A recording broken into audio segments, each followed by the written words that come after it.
എല്ലാവർക്കും നമസ്കാരം. നമ്മളിന്ന് ഡിസ്കസ് ചെയ്യുന്നത് ഐക്യരാഷ്ട്ര സംഘടനയെക്കുറിച്ചാണ്. കഴിഞ്ഞ ദിവസം നമ്മൾ ചർച്ച ചെയ്തത് രണ്ടാം ലോകമഹായുദ്ധവും ആ കാലഘട്ടത്തിലെ പ്രധാനപ്പെട്ട ലോക സംഭവങ്ങളുമാണ്. ഇന്ന് ഐക്യരാഷ്ട്ര സംഘടനയെക്കുറിച്ച് നമ്മൾ ചർച്ച ചെയ്യുമ്പോൾ ആദ്യമായി തന്നെ നമുക്ക് പറയാം ഐക്യരാഷ്ട്ര സംഘടന സ്ഥാപിച്ച തീയതി. എല്ലാവർക്കും പരിചിതമാണ് 1945 ഒക്ടോബർ 24. അതുപോലെ ഐക്യരാഷ്ട്ര സംഘടനയുടെ ആസ്ഥാനം നമുക്കറിയാം അമേരിക്കയിലെ ന്യൂയോർക്ക് എന്നറിയാം. നമ്മൾ കുറച്ചുകൂടി അടുത്ത് നമ്മളറിയണം അമേരിക്കയിലെ ന്യൂയോർക്കിലെ മാൻഹട്ടൻ ദ്വീപിലാണ്. ഈ മാൻഹട്ടൻ ദ്വീപ് നമ്മൾ രണ്ടാം ലോകമഹായുദ്ധം പഠിച്ചപ്പോൾ അവിടെ ചർച്ച ചെയ്തതാണ്. അതായത് രണ്ടാം ലോകമഹായുദ്ധത്തിലെ ആണവായുധങ്ങളായ ലിറ്റിൽ ബോയ്, ഫാറ്റ്മാൻ ഹിരോഷിമയിലും നാഗസാക്കിയിലും വിക്ഷേപിച്ചവ. ഇവ രണ്ടും നിർമ്മിച്ചത് ഈ മാൻഹട്ടനിൽ തന്നെയാണ്. ഒരുപക്ഷെ അതുകൊണ്ടൊക്കെ ആവാം ലോകത്തിലെ ഏറ്റവും വിനാശകരമായ 2 ബോംബ് നിർമ്മിക്കപ്പെട്ട സ്ഥലത്ത് തന്നെ ലോകത്തിലെ ഏറ്റവും വലിയ സമാധാന സംഘടനയുടെ ആസ്ഥാനമായി പിൽക്കാലത്ത് മാറിയത്. അറിഞ്ഞിരിക്കുക, അമേരിക്കയിലെ ന്യൂയോർക്കിലെ മാൻഹട്ടനിൽ ഈ ഐക്യരാഷ്ട്ര സംഘടനയുടെ ആസ്ഥാനം നിർമ്മിക്കാൻ വേണ്ടി സ്ഥലം വിട്ടു നൽകിയത് ഏതാണ്ട് 17 ഏക്കറോളം സ്ഥലമാണ് വിട്ടു നൽകിയത്. ആ വ്യക്തിയുടെ പേര് ജോൺ ഡി റോക്ക്ഫെല്ലർ എന്നാണ്. അപ്പോൾ അറിഞ്ഞിരിക്കുക, ഐക്യരാഷ്ട്ര സംഘടനയുടെ ആസ്ഥാന മന്ദിരത്തിനു വേണ്ടി മാൻഹട്ടൻ ദ്വീപിൽ സ്ഥലം വിട്ടു നൽകിയ വ്യക്തിയുടെ പേര് ജോൺ ഡി റോക്ക്ഫെല്ലർ എന്നാണ്. അതുപോലെ നമുക്കറിയാവുന്നൊരു കാര്യമാണ്, ലോകത്തിലെ തന്നെ ഏറ്റവും വലിയ സമാധാന സംഘടന ഏതെന്ന് ചോദിച്ചാൽ നമ്മുടെ മുന്നിലുള്ള ഏക ആൻസർ ഐക്യരാഷ്ട്രസഭയാണ്. അതുപോലെ ഐക്യരാഷ്ട്രസഭ നമ്മൾ അല്ലെങ്കിൽ UNO അല്ലെ യുണൈറ്റഡ് നേഷൻസ് ഓർഗനൈസേഷൻ എന്നൊരു പേര് ഈ സംഘടനയ്ക്ക് സമ്മാനിച്ചതാരെന്ന് ചോദിച്ചാൽ ഫ്രാങ്ക്ലിൻ ഡി റൂസ്വെൽറ്റാണ്. നമ്മൾ രണ്ടാം ലോകമഹായുദ്ധം പഠിച്ചപ്പോൾ അവിടെ പറഞ്ഞതാണ്, രണ്ടാം ലോകമഹായുദ്ധ കാലത്ത് അമേരിക്കൻ പ്രസിഡന്റ് ആയിരുന്നു ഫ്രാങ്ക്ലിൻ ഡി റൂസ്വെൽറ്റ്. എന്നാൽ യുദ്ധം അവസാനിക്കുമ്പോൾ അല്ലെങ്കിൽ ഹിരോഷിമ നാഗസാക്കി ബോംബ് വീഴുന്ന സമയത്ത് American president Harry S Truman ആയിരുന്നു എന്നൊക്കെ പറഞ്ഞിട്ടുണ്ട്. അപ്പോൾ അറിഞ്ഞിരിക്കുക, ഐക്യരാഷ്ട്ര സംഘടന എന്ന പേര് നിർദ്ദേശിച്ചത് അമേരിക്കൻ പ്രസിഡന്റായിരുന്ന ഫ്രാങ്ക്ലിൻ ഡി റൂസ്വെൽറ്റ് ആയിരുന്നു. അതുപോലെ നമ്മുടെ ഐക്യരാഷ്ട്ര സംഘടനയുടെ ഒരു നാൾവഴി എന്ന് പറഞ്ഞാൽ എവിടെ നിന്നാണ് ഐക്യരാഷ്ട്ര സംഘടന എന്നൊരു ഒരു സംഘടന രൂപം കൊള്ളുന്നതെന്ന് ചോദിച്ചു കഴിഞ്ഞാൽ നമുക്കറിയാം, ഒന്നാം ലോകമഹായുദ്ധം അവസാനിച്ചു 1918. അത് കഴിഞ്ഞപ്പോൾ ലോക സമാധാനത്തിന് വേണ്ടി ഒരു സംഘടനയുണ്ടായി. ആ സംഘടനയുടെ പേര് ലീഗ് ഓഫ് നേഷൻ അല്ലെങ്കിൽ സർവ്വരാഷ്ട്ര സഖ്യം എന്നായിരുന്നു. അതൊരു പരാജയമായിരുന്നു ഒക്കെ നമ്മൾ കേട്ടിട്ടുണ്ട്. അപ്പോൾ ഐക്യരാഷ്ട്ര സംഘടനയുടെ മുൻഗാമിയായിരുന്നു വെച്ച് നമ്മൾ അറിഞ്ഞിരിക്കണം ലീഗ് ഓഫ് നേഷൻ അല്ലെങ്കിൽ സർവ്വരാഷ്ട്ര സഖ്യം.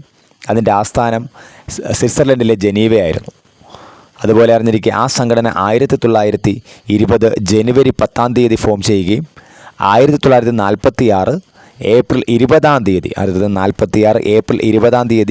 പിരിച്ചുവിടപ്പെടുകയും ചെയ്ത സംഘടനയാണ് ലീഗ് ഓഫ് നേഷൻ എന്ന് ഓർത്തിരിക്കുക. അപ്പോൾ ഐക്യരാഷ്ട്ര സംഘടനയുടെ മുൻഗാമി ആരെന്ന് ചോദിച്ചാൽ ലീഗ് ഓഫ് നേഷനാണ്. നമ്മൾ ഐക്യരാഷ്ട്ര സംഘടനയിലേക്ക് തിരിച്ചു വരുമ്പോൾ അതിൻ്റെ ഒരു നാൾവഴിയിലൂടെ നമ്മൾ സഞ്ചരിച്ചാൽ ആദ്യം ഓർക്കേണ്ടത് അറ്റ്ലാന്റിക് ചാർട്ടറിനെയാണ്. 1941 ഓഗസ്റ്റ് 14 ഒപ്പുവെച്ച ഒരു പ്രധാനപ്പെട്ട ഉടമ്പടിയുടെ പേരാണ് അറ്റ്ലാന്റിക് ചാർട്ടർ എന്ന് പറയുന്നത്. ഈ അറ്റ്ലാന്റിക് ചാർട്ടറിൽ ഒപ്പുവെച്ചത് ആ സമയത്തെ അമേരിക്കൻ പ്രസിഡന്റായിരുന്ന ഫ്രാങ്ക്ലിൻ ഡി റൂസ്വെൽറ്റും ആ സമയത്തെ ബ്രിട്ടീഷ് പ്രധാനമന്ത്രിയായിരുന്ന വിൻസ്റ്റൺ ചർച്ചിലുമാണ്. അപ്പോൾ നമ്മളോട് ചോദ്യം വരുന്നു, ഐക്യരാഷ്ട്ര സംഘടനയുടെ രൂപീകരണത്തിന് കാരണമായത് എന്തെന്ന് ചോദിച്ചാൽ നമുക്ക് മുന്നിൽ ആദ്യമായി ഓർക്കേണ്ട ഉത്തരം അറ്റ്ലാന്റിക് ചാർട്ടർ തന്നെയാണ്. ഇത് മാത്രമല്ല, ഇതിനേക്കാൾ കൂടുതൽ കാര്യങ്ങൾ നമ്മൾ ഈ ഒരു നാൾവഴിയിൽ പഠിക്കുമെങ്കിലും ഐക്യരാഷ്ട്ര സംഘടനയുടെ രൂപീകരണത്തിന് പ്രധാന കാരണം ചോദിച്ചാൽ അറ്റ്ലാന്റിക് ചാർട്ടർ തന്നെയാണ്. ഒപ്പുവെച്ചവരെ അറിയാം, ഫ്രാങ്ക്ലിൻ ഡി റൂസ്വെൽറ്റ്, അദ്ദേഹം ആ സമയത്ത് USA പ്രസിഡന്റാണ്. അതുപോലെ ആ സമയത്ത് ബ്രിട്ടീഷ് പ്രധാനമന്ത്രിയായ വിൻസ്റ്റൺ ചർച്ചിൽ. അടുത്തത് ആ നാൾവഴി നമ്മൾ പരിചയപ്പെടുന്നത് മറ്റൊരു ഉടമ്പടിയാണ്. 1943 റഷ്യയും അമേരിക്കയും ബ്രിട്ടനും ചൈനയും ചേർന്ന് രൂപം കൊടുത്ത മറ്റൊരു കോൺഫറൻസ് ഉണ്ട്. അതിൻ്റെ പേരാണ് മോസ്കോ കോൺഫറൻസ്. അപ്പോൾ 1943 മോസ്കോ കോൺഫറൻസ് ഒരു കാരണമാണ്. അതുപോലെ 43 തന്നെ ഒപ്പുവെച്ച മറ്റൊരു കോൺഫറൻസാണ് അല്ലെങ്കിൽ ഒരു ഉടമ്പടിയാണ് ടെഹ്റാൻ ഉടമ്പടി അല്ലെങ്കിൽ ടെഹ്റാൻ കോൺഫറൻസ്. നമ്മൾ മുമ്പേ പറഞ്ഞതുപോലെ റഷ്യ, അമേരിക്ക, ബ്രിട്ടൻ ഇവിടുത്തെ ഭരണാധികാരികളാണ് 43 ടെഹ്റാൻ കോൺഫറൻസിൽ ഒപ്പുവെച്ചത്. തുടർന്ന് 45 നമ്മൾ അറിഞ്ഞിരിക്കേണ്ട പ്രധാനപ്പെട്ട മറ്റൊരു ഉടമ്പടിയാണ് യാൾട്ട കോൺഫറൻസ്. യാൾട്ട നമുക്കറിയാം, ഉക്രൈൻ്റെയൊക്കെ തലസ്ഥാനമാണ് യാൾട്ട. ഈ യാൾട്ട കോൺഫറൻസിൽ USSRൻ്റെയും UKയുടെയും USA അതായത് നമ്മൾ പഠിച്ച റഷ്യയുടെയും ബ്രിട്ടൻ്റെയും അമേരിക്കയുടെയൊക്കെ ഭരണാധികാരികളാണ് അവിടെയും പങ്കെടുക്കുന്നത്. അത് നമ്മളൊന്ന് അറിഞ്ഞിരിക്കണം. അതായത് ഐക്യരാഷ്ട്ര സംഘടന എന്ന സംഘടനയുമായി ബന്ധപ്പെട്ടുകൊണ്ട് അന്തിമ തീരുമാനമെടുത്തത് ഈ യാൾട്ട കോൺഫറൻസിലാണ്. അല്ലെങ്കിൽ അത്തരത്തിലൊരു പേര്, ഐക്യരാഷ്ട്ര സംഘടന എന്നൊരു പേര് എന്നൊരു അന്തിമ തീരുമാനത്തിലേക്ക് എത്തുന്നത് യാൾട്ട കോൺഫറൻസിലാണ്. തുടർന്ന് ഓർത്തിരിക്കുക,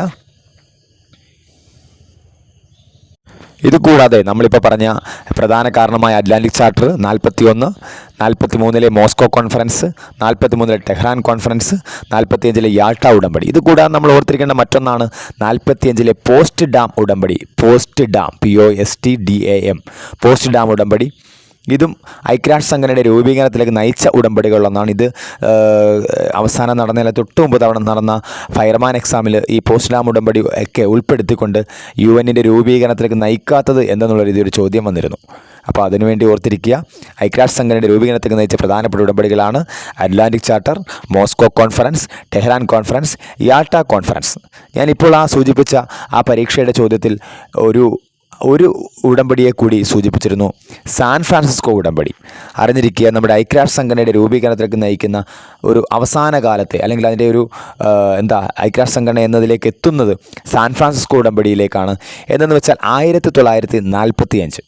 1945 ഏപ്രിൽ മാസം 25-ാം തീയതി അമേരിക്കയിലെ സാൻ ഫ്രാൻസിസ്കോയിൽ വെച്ച് ചേരുന്നതാണ് സാൻ ഫ്രാൻസിസ്കോ ഉടമ്പടി. ഏതാണ്ട് 2 മാസത്തോളം ദൈർഘ്യത്തിൽ നീണ്ടുനിന്ന ഈ ഒരു കോൺഫറൻസാണ്. ആ കോൺഫറൻസ് ഏതാണ്ട് 45 ഏപ്രിൽ 24 മുതൽ 45 ജൂൺ 26 വരെയാണ് നീണ്ടു നിൽക്കുന്നത്. അപ്പോൾ ജൂൺ 26-ാം തീയതിയോടുകൂടി ഒരു രൂപരേഖയൊക്കെ ഒപ്പിച്ചെടുക്കുകയാണ് UNOയുമായി ബന്ധപ്പെട്ടുകൊണ്ട്. അപ്പോൾ അറിഞ്ഞിരിക്കുക, 1945 ജൂൺ 26 സാൻ ഫ്രാൻസിസ്കോയിൽ വെച്ചാണ് സാൻ ഫ്രാൻസിസ്കോ കോൺഫറൻസ് അവസാനിക്കുന്നത്. അപ്പോൾ പ്രധാനപ്പെട്ട എല്ലാ രാജ്യങ്ങളും ഇതിൽ പങ്കെടുക്കുന്നുണ്ട്. അപ്പോൾ ഇവിടെ വെച്ചാണ് 45 ജൂൺ 26-ാം തീയതിയാണ് നമുക്കറിയാം നമ്മുടെ രാജ്യത്തിന് നമ്മൾ ഭരണഘടന എന്നതിന് എത്രത്തോളം പ്രാധാന്യം കൊടുക്കുന്നുവോ അതുതന്നെയാണ് UNOയെ സംബന്ധിച്ചുള്ള UN ചാർട്ടർ. അപ്പോൾ UNOയുടെ ലക്ഷ്യങ്ങളും അതിൻ്റെ പ്രസക്തിയും എല്ലാം ചൂണ്ടിക്കാണിക്കുന്നതാണ് UN ചാർട്ടർ. UN ചാർട്ടർ ഒപ്പുവെച്ചത് നമ്മുടെ ഈ പറഞ്ഞ സാൻ ഫ്രാൻസിസ്കോ ആ സമ്മേളനത്തിൻ്റെ അവസാനമാണ്. അതായത് 1945 ജൂൺ 26. അത് ഒപ്പുവെക്കുന്നത് 45 ജൂൺ 26 ആ സാൻ ഫ്രാൻസിസ്കോ യിൽ വെച്ച് ഒപ്പുവെച്ച നമ്മളുടെ UN ചാർട്ടറിൻ്റെ ശില്പിയുടെ പേര് ചോദിച്ചാൽ നമ്മൾ അറിയണം, FM സ്മട്ട്സ്, അതായത് ഫീൽഡ് മാർഷൽ സ്മട്ട്സ് ആണ്. അങ്ങനെ 1945 ജൂൺ 26-ാം തീയതി ഇതിൽ 50 രാജ്യങ്ങളാണ് ഒപ്പുവെച്ചത്. അപ്പം 45 ജൂൺ 26-ന് 50 രാജ്യങ്ങൾ ഒപ്പുവെക്കുന്നുണ്ട്. അറിഞ്ഞിരിക്കുക, നമ്മൾ ഇന്ത്യ എന്നാണ് UN ചാർട്ടറിൽ ഒപ്പുവെച്ചതെന്ന് ചോദിച്ചാൽ നമ്മുടെ ഉത്തരവ് ഇത് തന്നെയാണ്, 1945 ജൂൺ 26. കാരണം ആദ്യം ഒപ്പുവെച്ച 50 രാജ്യങ്ങളിൽ ഒരാളായിരുന്നു ഇന്ത്യ. ഒരു കാര്യം കൂടെ അവിടെ ഓർത്തിരിക്കുക, ഏത് വ്യക്തിയാണ് ഇന്ത്യയെ പ്രതിനിധീകരിച്ചുകൊണ്ട് UN ചാർട്ടറിൽ ഒപ്പുവെച്ചത്? അറിഞ്ഞിരിക്കുക, രാമസ്വാമി മുതലിയാറാണ്. അപ്പം 1945 ജൂൺ 26-ന് ഇന്ത്യയെ പ്രതിനിധീകരിച്ചുകൊണ്ട് UN ചാർട്ടറിൽ ഒപ്പുവെച്ചത് രാമസ്വാമി മുതലിയാറാണെന്ന് അറിഞ്ഞിരിക്കുക. എന്നാൽ പിന്നീട് അതിനുശേഷം നമ്മൾ ജൂൺ 26-ആണ് പറഞ്ഞത്. അത് കഴിഞ്ഞപ്പോൾ ഒക്ടോബർ മാസത്തിൽ മറ്റൊരു രാജ്യം 51-ാമതായ ഒരു രാജ്യം കൂടി ഇതിൽ ഒപ്പുവെക്കുന്നുണ്ട്. ആ രാജ്യത്തെ അറിഞ്ഞിരിക്കുക, പോളണ്ട് ആണെന്ന് അറിഞ്ഞിരിക്കുക. അപ്പോൾ 51 രാജ്യങ്ങൾ ആയി. അതായത് ഒക്ടോബർ ആയപ്പോഴത്തേക്ക് 51 രാജ്യങ്ങളായി. UN രൂപീകരിച്ചത് 45 ഒക്ടോബർ 24-നാണ്. അപ്പോൾ അറിഞ്ഞിരിക്കുക, UN സ്ഥാപക അംഗങ്ങളുടെ എണ്ണം ചോദിച്ചാൽ 51 അംഗങ്ങളാണ്. അതായത് ഈ UN ചാർട്ടറിൽ ഒപ്പുവെച്ച രാജ്യങ്ങളാണ് പൊതുവേ സ്ഥാപക അംഗങ്ങൾ എന്ന് പറയാറുള്ളത്. ഇതോടൊപ്പം നമ്മൾ മറ്റൊരു കാര്യം കൂടി ഓർത്തിരിക്കണം. നമ്മളൊരു ചോദ്യം വരികയാണ്, എന്നാണ് ഇന്ത്യ UNOയിൽ അംഗമായത്? അപ്പം നമ്മളവിടെ പറയേണ്ടത് ഈ ജൂൺ 26 അതായത് 45 ജൂൺ 26 അതുപോലെ ഇന്ത്യ UNO രൂപീകരിച്ച 45 ഒക്ടോബർ 24 ഒന്നുമല്ല. ഇന്ത്യ അംഗമായത് 1945 ഒക്ടോബർ 30-ആണ്. അതായത് UNO രൂപീകരിച്ച് 6-ാമത്തെ ദിവസം. അപ്പോൾ ഇന്ത്യ ഐക്യരാഷ്ട്ര സംഘടനയിൽ അംഗമായതെന്ന് ചോദിച്ചാൽ അറിഞ്ഞിരിക്കുക, 1945 ഒക്ടോബർ 30-ാം തീയതിയാണെന്നുള്ള കാര്യം നമ്മൾ മറക്കാൻ പാടില്ല.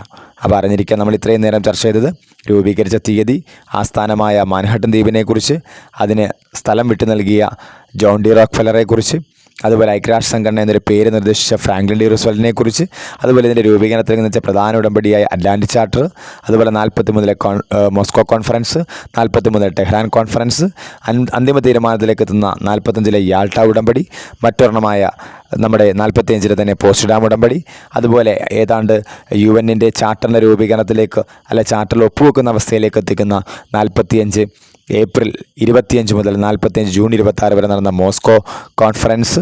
അതിൻ്റെ ഒടുവിൽ 45 ജൂൺ 26-ാം തീയതി നമ്മുടെ ഇന്ത്യ ഉൾപ്പെടെ 50 രാജ്യങ്ങൾ എന്തിൽ ഒപ്പുവെക്കുന്നു? UN ചാർട്ടറിൽ ഒപ്പുവെക്കുകയാണ്. തുടർന്ന് 51-ാമത്തെ രാജ്യമായ പോളണ്ട് കൂടി വന്നതോടുകൂടി 51 സ്ഥാപക അംഗങ്ങളുമായിട്ട് UNO 45 ഒക്ടോബർ 24 ഫോം ചെയ്യുന്നു. പക്ഷേ നമ്മൾ തീർത്ത് പറഞ്ഞിരിക്കണം, ഇന്ത്യ അംഗമായ തീയതി ചോദിച്ചാൽ നമ്മൾ എഴുതേണ്ടത് ഒക്ടോബർ 30-ാം തീയതി എന്ന് നമ്മളത് അറിഞ്ഞിരിക്കുക. ഇതോടൊപ്പം തന്നെ നമ്മൾ അറിഞ്ഞിരിക്കുക, നമ്മൾ പറഞ്ഞ ഈ UN ചാർട്ടർ, അതായത് FM സ്മട്സ് അല്ലെങ്കിൽ ഫീൽഡ് മാർഷൽ സ്മട്സ് രൂപം കൊടുത്ത ആ UN ചാർട്ടർ ആദ്യമായി പരിഭാഷപ്പെടുത്തുന്ന ഇന്ത്യൻ ഭാഷ സംസ്കൃതമാണ്. അപ്പോൾ UN ചാർട്ടർ വിവർത്തനം ചെയ്ത ആദ്യത്തെ ഇന്ത്യൻ ഭാഷ സംസ്കൃതമാണ്. ആ സംസ്കൃതത്തിലേക്ക് UN ചാർട്ടർ വിവർത്തനം ചെയ്തത് ഡോക്ടർ ജിതേന്ദ്രകുമാർ ത്രിപാഠിയാണ്. അപ്പോൾ അറിഞ്ഞിരിക്കുക, സംസ്കൃതത്തിലേക്ക് UN ചാർട്ടറിനെ വിവർത്തനം ചെയ്തത് ഡോക്ടർ ജിതേന്ദ്രകുമാർ ത്രിപാഠിയാണെന്നുള്ള ഓർമ്മ നമുക്കുണ്ടാവണം. അതുപോലെ തന്നെ അറിഞ്ഞിരിക്കുക, UN നിലവിൽ വന്ന നമുക്കറിയാം 1945 ഒക്ടോബർ 24 ഒക്ടോബർ 24 നമ്മൾ UN ഡേ ആയിട്ട് ആഘോഷിക്കുന്നു. അറിഞ്ഞിരിക്കുക, എന്താണ് ഐക്യരാഷ്ട്രസംഘടനയുടെ മോട്ടോ, എന്താണ് ഐക്യരാഷ്ട്രസംഘടനയുടെ മുദ്രാവാക്യം? അത് ഇങ്ങനെ പറയാം, ഇറ്റ്സ് യുവർ വേൾഡ്. ഇത് നിങ്ങളുടെ ലോകമാണ്. അപ്പോൾ ഇത് നിങ്ങളുടെ ലോകമാണെന്നത് ഐക്യരാഷ്ട്രസംഘടനയുടെ മുദ്രാവാക്യമാണെന്ന് നമ്മൾ ഓർത്തിരിക്കുക. അതോടൊപ്പം തന്നെ ഏതൊരു സംഘടനയ്ക്കും ഒരു പതാകയുണ്ടാവും, ഒരു ചിഹ്നമൊക്കെ ഉണ്ടാവും. നമ്മുടെ UNOയ്ക്കുമുണ്ട്. 1947 ഒക്ടോബർ 20 ഫോം ചെയ്ത UNൻ്റെ പതാക. ആ പതാകയുടെ നിറം നമുക്കറിയാം, തെറ്റിപ്പോകരുത്. അത് ഇളം നീല നിറമാണ്. നമ്മൾ സമാധാനമെന്നോർത്ത് വെള്ള നിറമൊന്നും എഴുതാൻ പാടില്ല. കാരണം വെള്ള നിറത്തിലുള്ള പതാക നമ്മൾ ഏറ്റവും കൂടുതൽ അറിഞ്ഞിരിക്കുക, ഒളിമ്പിക്സ് പതാകയുടെ നിറം വെള്ളയാണ്. അതിൽ വളയങ്ങൾ പല നിറമാണെങ്കിലും പതാകയുടെ നിറം വെള്ളയാണ്. അപ്പോൾ നമ്മൾ തിരിഞ്ഞു പോകാൻ പാടില്ല. UNൻ്റെ പതാകയുടെ നിറം ഇളം നീല നിറമാണെന്നുള്ള ഓർമ്മ നമുക്കുണ്ടാവണം. അതുപോലെ ഐക്യരാഷ്ട്രസംഘടനയുടെ ചിഹ്നം, അത് 46 ഡിസംബർ 7 വരുന്നത്. ആ ചിഹ്നം നമ്മൾ കണ്ടിട്ടുണ്ടാവും, എല്ലാവരും കണ്ടിട്ടുണ്ടാവും. എന്തെന്ന് ചോദിച്ചാൽ ഒലിവിലയിൽ ആലേഖനം ചെയ്ത ലോക ഭൂപടമാണ് ഐക്യരാഷ്ട്രസംഘടനയുടെ ചിഹ്നം ആയി പരിഗണിച്ചിരിക്കുന്നത്. അപ്പോൾ നമ്മൾ കാണുന്ന സാധാരണ ഇളനീല പതാകയിൽ ഇത്തരത്തിലുള്ള ഒരു ചിഹ്നം ആലേഖനം ചെയ്ത ചിത്രമാണ് നമ്മൾ കാണുന്നത്.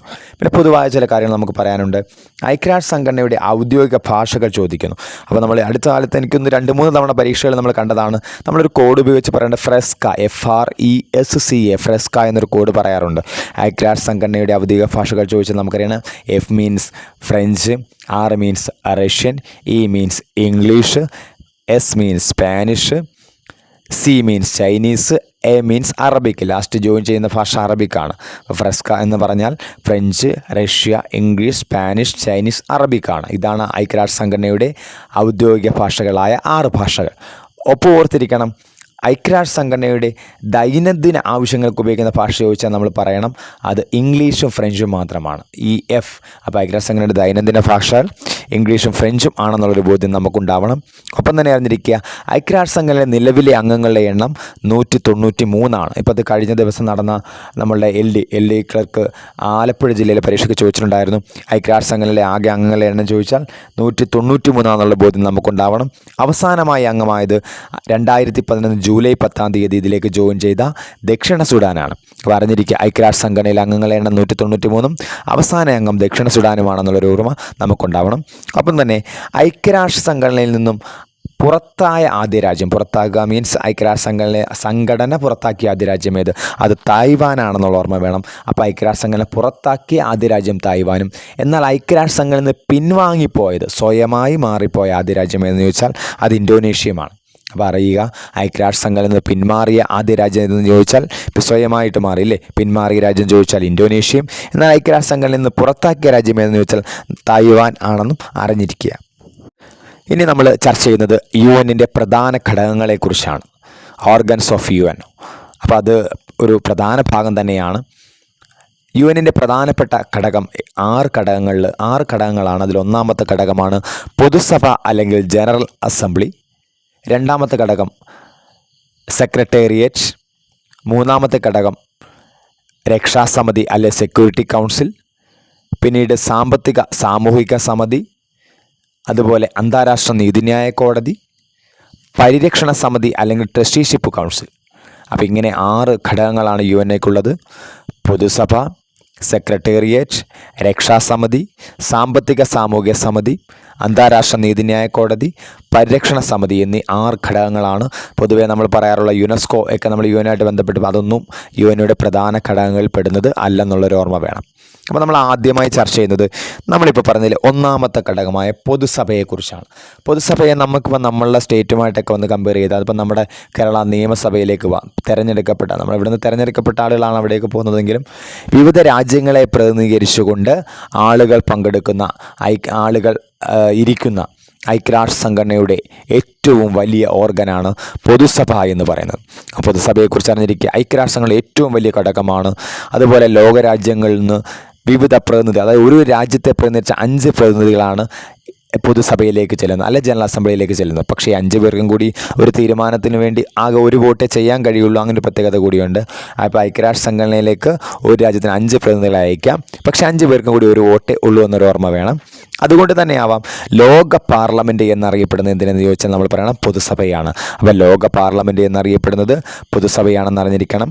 അതുപോലെ പൊതുസഭയുടെ ആസ്ഥാനം ന്യൂയോർക്ക് മാത്രമാണ്. അതായത് ന്യൂയോർക്കിനെ കുറിച്ച് പറയാൻ കേസ്, നമ്മുടെ ഐക്യരാഷ്ട്ര സംഘടന ഞാൻ ഈ പറഞ്ഞ 6 ഘടകങ്ങളിൽ അന്താരാഷ്ട്ര നീതിന്യായ കോടതിയുടെ ആസ്ഥാനം മാത്രമാണ് വ്യത്യസ്തമായുള്ളത്. അവിടേക്ക് എത്തുമ്പോൾ നമുക്കത് പറയാം. ബാക്കി എല്ലാ ഘടകങ്ങളിലെ ആസ്ഥാനം ന്യൂയോർക്ക് തന്നെയാണ്. പൊതുസഭയുടെ ആസ്ഥാനം ന്യൂയോർക്കാണെന്ന് ഓർമ്മ വേണം. പ്രധാനപ്പെട്ട ഒരു പോയിൻ്റാണ്, അല്ലെങ്കിൽ ഒരു വ്യത്യസ്തമായ പോയിൻ്റാണ് അടുത്തത് പറയാൻ പോകുന്നത്. ഐക്യരാഷ്ട്ര സംഘടനയുടെ പ്രധാന ഘടകമായ പൊതുസഭയുടെ ആദ്യ സമ്മേളനം ചേർന്നത് എവിടെ? അപ്പോൾ നമ്മൾ അറിഞ്ഞിരിക്കുക, അത് ലണ്ടനാണ്. 46 ജനുവരി മാസത്തിൽ ലണ്ടനിൽ വെച്ചാണ് പൊതുസഭയുടെ ആദ്യ സമ്മേളനം. പൊതുസഭയുടെ ആസ്ഥാനം ന്യൂയോർക്ക് ആണെങ്കിലും ഇതിൻ്റെ ആദ്യ സമ്മേളനം ചേർന്നത് ലണ്ടനിൽ വെച്ചാണെന്ന് അറിഞ്ഞിരിക്കണം. ഇത് നമ്മുടെ ഈ ഈ വർഷം നടന്ന നമ്മളുടെ ഡിഗ്രി ലെവൽ പ്രിലിംസിൽ ഒരു എക്സാമിൽ ഒരു ഓപ്ഷനായി തന്നിട്ടുള്ളതായിരുന്നു ഈ 46 ലണ്ടനിൽ ആദ്യം സമ്മേളനം ചേർന്നു എന്നുള്ളത്. പൊതുസഭയുടെ ആദ്യ സമ്മേളനം നടന്ന ലണ്ടനാണെന്ന് അറിഞ്ഞിരിക്കണം. അതുപോലെ ഞാൻ പറഞ്ഞു, എല്ലാ രാജ്യങ്ങൾക്കും 5 പ്രതിനിധികളെ വിടുകയും അവർക്ക് 5 പേർക്കും കൂടി ഒരു വോട്ട് മാത്രം ചെയ്യാൻ കഴിയും.